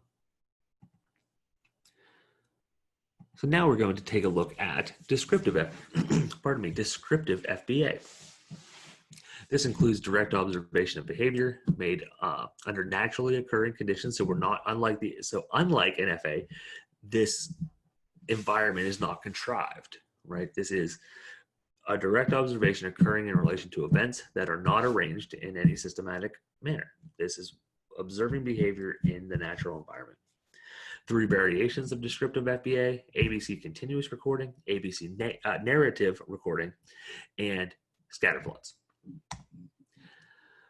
ABC continuous recording, an observer records occurrences of the target behavior and selected environmental variables in the natural routine during a period of time. In the second edition of Cooper, which is not the most recent version, I have posted the transfer grid that someone created that I have been given permission to share from the second to third edition, where things shows you where the things are in the third edition. So you can use that reference to help you locate this example. But figure 24.2 in the second edition of Cooper in chapter 24 has some really great information about ABC continuous recording. ABC narrative recording differs from continuous recording in that data are only collected when the behavior of interest are observed, and the recording is open-ended, so any events that immediately precede and follow the target behavior are noted.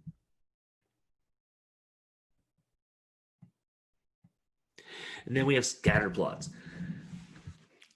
Scatter plots are a recording procedure for recording the extent to which a target behavior occurs more often at particular times than others. So as you can see in this graphic, we have, this is George's scatter plot, and we have some separate time intervals on the left-hand side of this graphic, 9 a.m., 9:15 a.m., 9:30 a.m., 9:40 a.m. I'm assuming this is a.m., but it could be p.m., I suppose.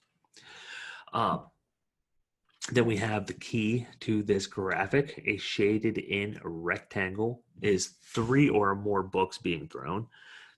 A diagonal line is 1 to 2 books being thrown. And if there's no marking in one of the boxes, that means no books have been thrown. As you can see across the bottom of this graphic, we have successive days. Day 1, day 2, day 3, day 4, day 5.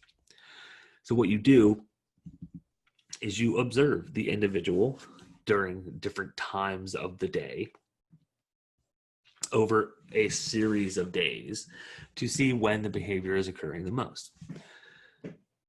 Now, if you look at this graphic and you look across days, you should be able to identify when the behavior is occurring the most. Now, looking at this graph, it would be safe to assume that at 9:15, more books are being thrown than at any other time during that observation window from 9 to 9:45. And this is just an example. You probably want, if book throwing behavior is occurring at different parts, at different times during the day, you would clearly want to observe then as well. And what that can do is allow you to figure out when this is happening. If it's only happening at certain times, try to start figuring out why is it happening at those times. What are the SDs and MOs, antecedents and consequences to that behavior, and then start trying to formulate a plan of action. Conducting an FBA can be viewed in 4 steps or as a 4-step process. Gather information via indirect and descriptive assessment, interpret that information, and formulate hypotheses about the purpose or function of the problem behavior, then test it. The third step of the process is to test that using an FA. And then and only then do we start developing intervention options based on the function of behavior. Now, sometimes, and I've done it myself, where you don't do step 3, you just get to the hypothesis stage and you develop an intervention. You can do that. An FA gives you the most accurate information, but there are instances when we cannot do an FA. We're not allowed to do an FA. Our places of employment don't allow it. So sometimes step 3 is omitted. But it is the way to be most confident about the function of the behavior before we jump in and start implementing and designing behavior intervention plans.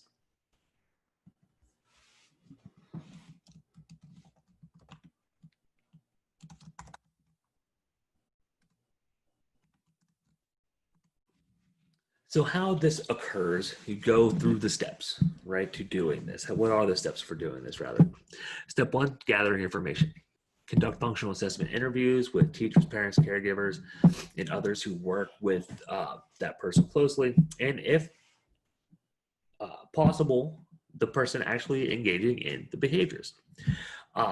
There's a book that I really, really enjoy. I tell every time I talk about FBA interviews, doing interviews, gathering information, I tell all my students this. This is not a requirement. You don't have to go do this. But there's a book called Functional Assessment and Program Development for Problem Behavior, a Practical Handbook by O'Neill and colleagues, 2014. And they take you through the entire FBA process, but there are some really great sections in there that include potential interview questions that you can use during a functional assessment interview. Rob O'Neill was at the University of Utah when I was there getting my master's in special education. So just being transparent about why I like this book. Now, it's not because, and I liked Rob. Rob was a great professor, and I enjoyed him as an instructor, but I'm not slinging it for him. I don't get anything from it, unfortunately. But I just think it's a very high quality book. So it's just a suggestion. You certainly don't have to do that.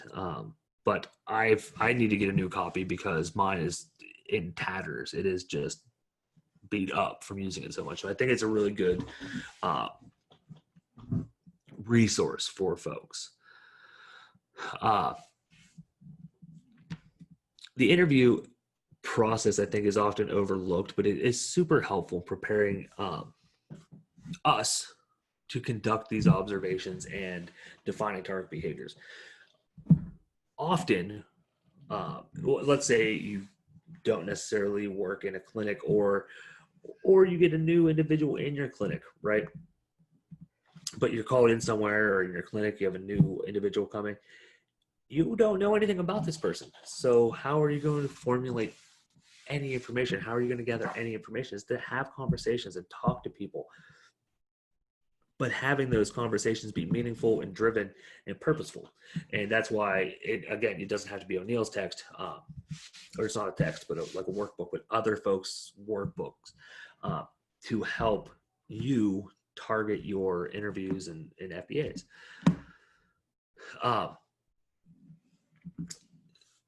And then what you would want to do is then conduct direct observations using continuous recording, narrative recording, or scattered plots. Then you need to interpret. As always, we need to interpret what we're seeing. So you need to analyze results from the indirect assessment for patterns of behavior and environmental events so that you can start to formulate these hypotheses about what's happening, why these behaviors may be occurring, what's causing them to happen, or what's maintaining them. Then test it using the FA method that we talked about, using the experimental approach. And then develop interventions based on function. Okay. Again, talking about functionally equivalent replacement behaviors that we've already talked about tonight. And following this process, following these steps, they're critical in providing the highest probability of success for your learners and for your own delivery. Okay, so here we go. We have been talking about, we've been building this foundation, reviewing things that you've more than likely sat through in other courses, and it's important to actually do that, I think, all the time, because the more we look at things, the more clarity we gain, and we start to understand things, so hopefully a little bit deeper. But now we're going to start to talk about, once we've done all of this stuff, right? This is why you're in this class, is for the interventions. What can we do? How do we do this? What are some strategies that we can use once we've identified functions of behavior, potential reinforcers, and things like that? What can we do? How do we support skill acquisition? How do we help reduce behaviors and increase desired behaviors? And one of the ways to do this is by using differential reinforcement. There are several different types of differential reinforcements. So you have DRH, which is differential reinforcements of high rates of behavior. You have DRL, differential reinforcement of low rates of behavior. DRD, differential reinforcement of diminishing rates. DRO, differential reinforcement of other behavior. DRI, differential reinforcement of incompatible behavior. And then DRA, differential reinforcement of alternative behavior. And there's also another one out there that's not really in vogue, if you will, anymore, and it's DRC, differential reinforcement of communicative responses. And it's more talking about kind of like verbal behavior in a way, but we're not going to focus on that. We're going to focus on the 6 here. So we're going to kind of look through these. What are they? What do they mean? what is differential reinforcement? It's reinforcing one set of responses and withholding reinforcement for another set of responses. Differential reinforcement. So first up, we're going to look at, and they're not in the order as the initial list, so I do apologize. DRI, differential reinforcement of incompatible behavior. It's the strengthening of a behavior that is incompatible with the maladaptive behavior. So in DRI, reinforcement is contingent on a behavior that is incompatible with another behavior. So let's look at an example of a DRI. So you can see here, we look at our contingency on, we'll read this contingency from left to right. On the top of this graphic, we have the less effective or inadvertent management contingency. On the bottom, we see the effective plan or planned management contingency. So you can see here, we have antecedent behavior, consequence, and then next opportunity, what's going to happen in the future. So what's happening is that there's no attention being provided to an individual. So someone starts tapping their pencil, and if we're looking at the less effective contingency, no attention, student is tapping the pencil, the teacher gives the teacher look to the student, so the student stops. But then the next time that student wants attention, what is he or she are they going to do? They're going to start tapping the pencil again to get that attention. The more effective way to do something to get attention or whatever it might be. So there's no attention occurring. The individual is doing what they're supposed to be doing and then doesn't want to be doing that anymore and may engage in tapping behavior or whatever it might be. Then gains attention by asking someone, the teacher in this instance, can I have 5 minutes of free time? And then the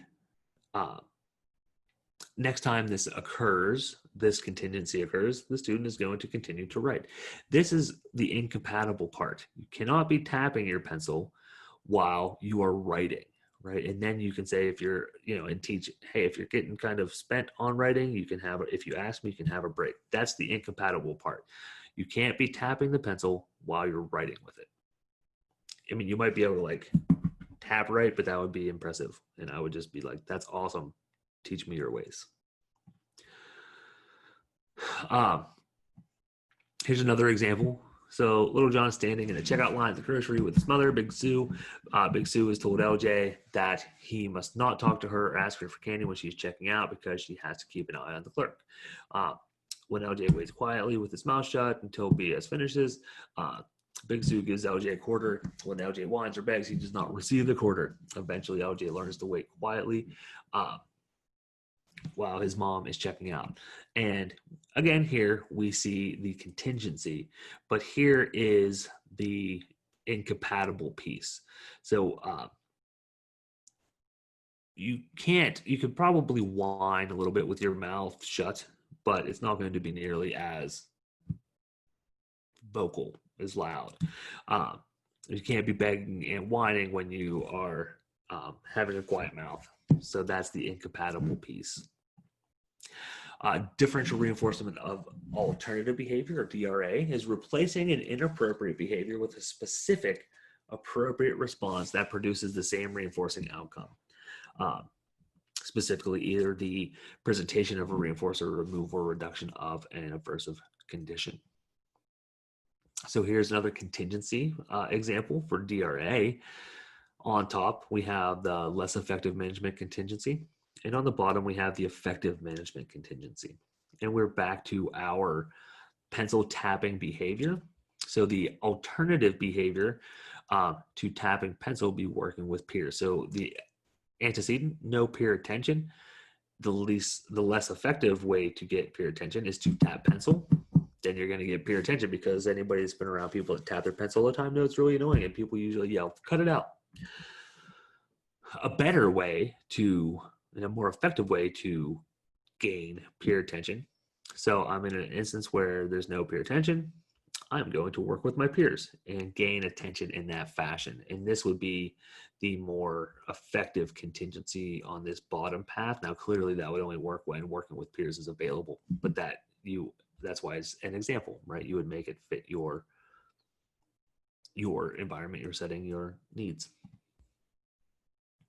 Another example, of using differential reinforcement of alternative behavior. Again, at the top, less effective management contingency. On the bottom, effective management contingency. So the antecedent condition is there's no computer time. Individual is not having computer time. Individual has meltdown. Individual receives computer time to stop meltdown. That's that top contingency. What we would rather have this individual do using a DRA is we would teach them to use the PECS system to express what they want, right? So no computer time, no computer time here in the antecedent condition, using PECS to express what their need is, what they want, and then providing reinforcement for them engaging in that communication behavior. And this is what we would want to see, as opposed to having a meltdown. So some guidelines for DRI and DRA via Alberto and Troutman and Mag, both from 1999. The replacement behavior is more efficient if it is already in the student's repertoire, right? So if the student can already do something, right, and we just want them to do more of that to gain the reinforcement that they desire, it is much more efficient to improve, to strengthen that behavior that's already in the repertoire rather than inserting something new. Functional assessments may help determine what function the inappropriate behavior serves for the student, as we've talked a lot about today. And replacement behavior should result in the student obtaining reinforcement more easily and more frequently than the maladaptive behavior.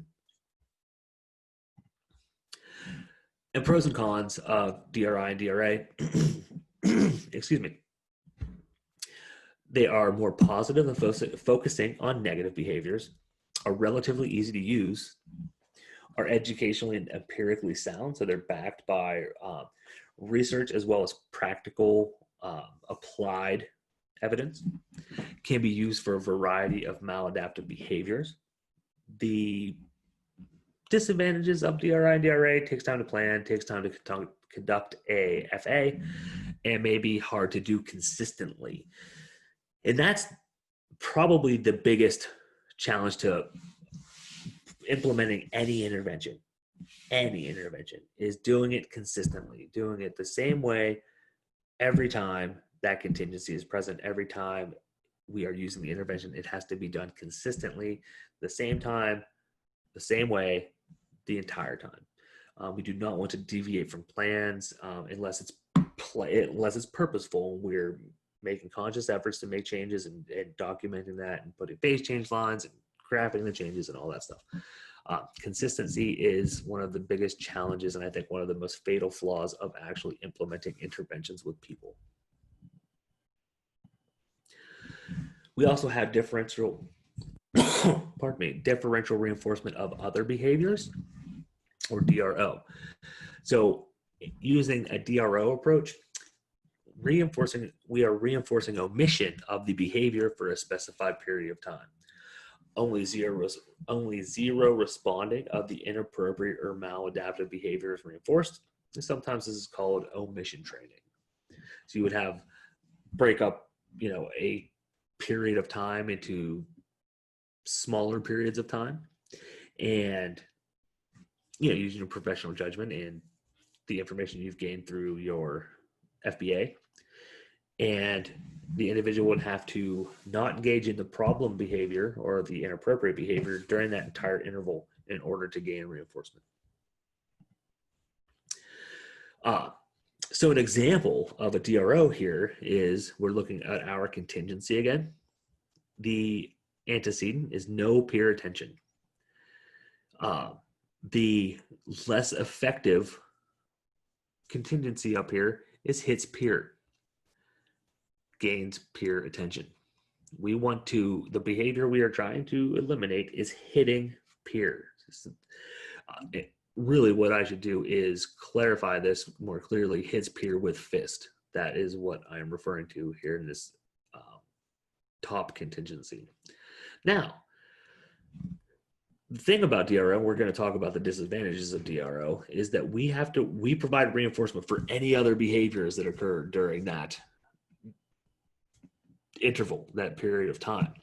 So if Ben has no peer attention and wants peer attention, he kicks a peer, yells at a peer, throws something at a peer, or asks nicely to work with the peers, or however any other attention seeking behavior or gaining behavior is then reinforced at the end of the interval, as long as he didn't hit peer with fist. Hence DRO, other behavior.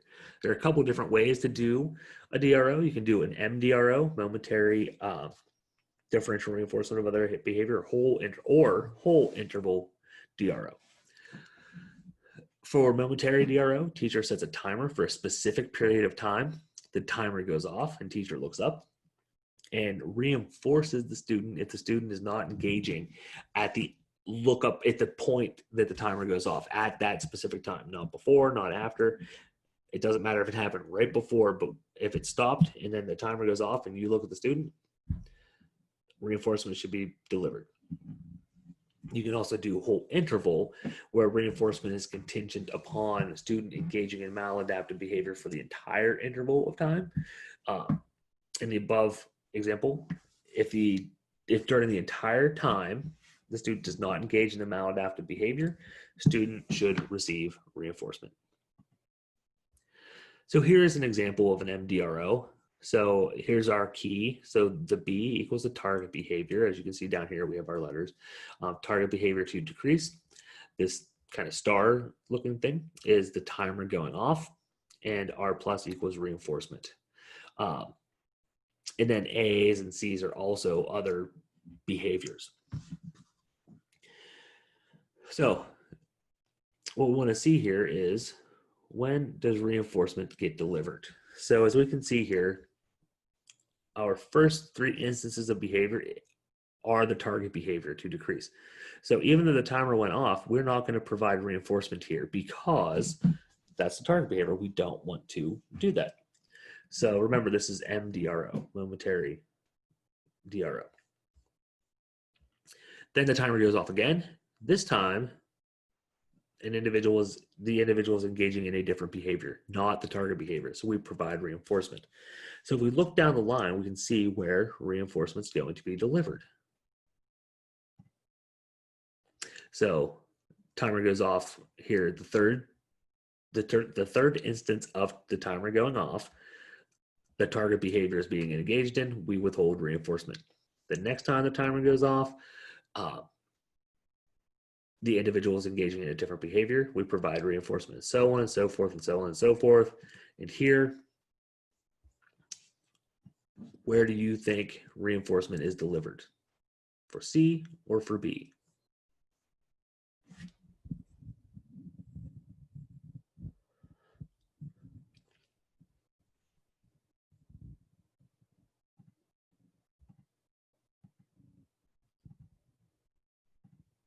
Here's what we come up with. We are providing reinforcement at C, and we're withholding reinforcement at the last interval. We also have an example of the whole interval DRO. So we have the letters again here. The B represents target behaviors to decrease. The A's and the C's are different behaviors. And then R plus is reinforcement. Here is our entire passage of time, or quote session, and each individual box is intervals. I know they're not exactly even.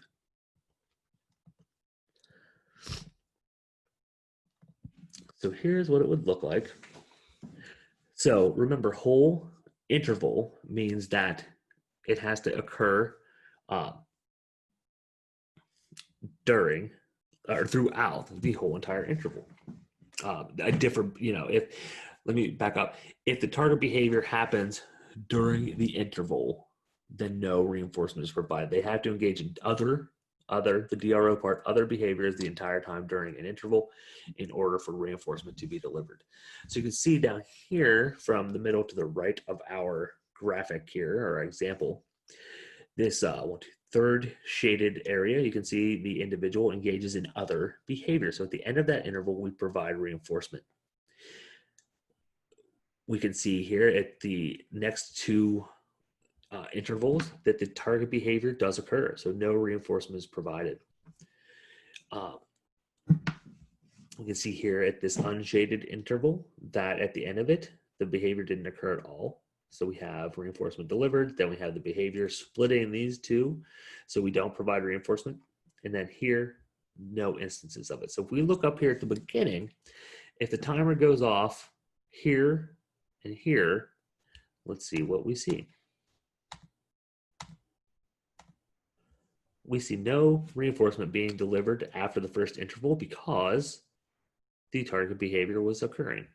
And then in the next instance, we do provide reinforcement because the target behavior does not occur. So some guidelines for using DRO. An interval of time is always set. We always have an interval of time using DRO. Reinforced if target behavior was not emitted in the set time. Any occurrence causes a return to the beginning of the interval. Cautions for using DRO might reinforce a variety of other maladaptive behaviors, may create a behavioral vacuum. It is only effective if the reinforcer is powerful enough as a natural reinforcer.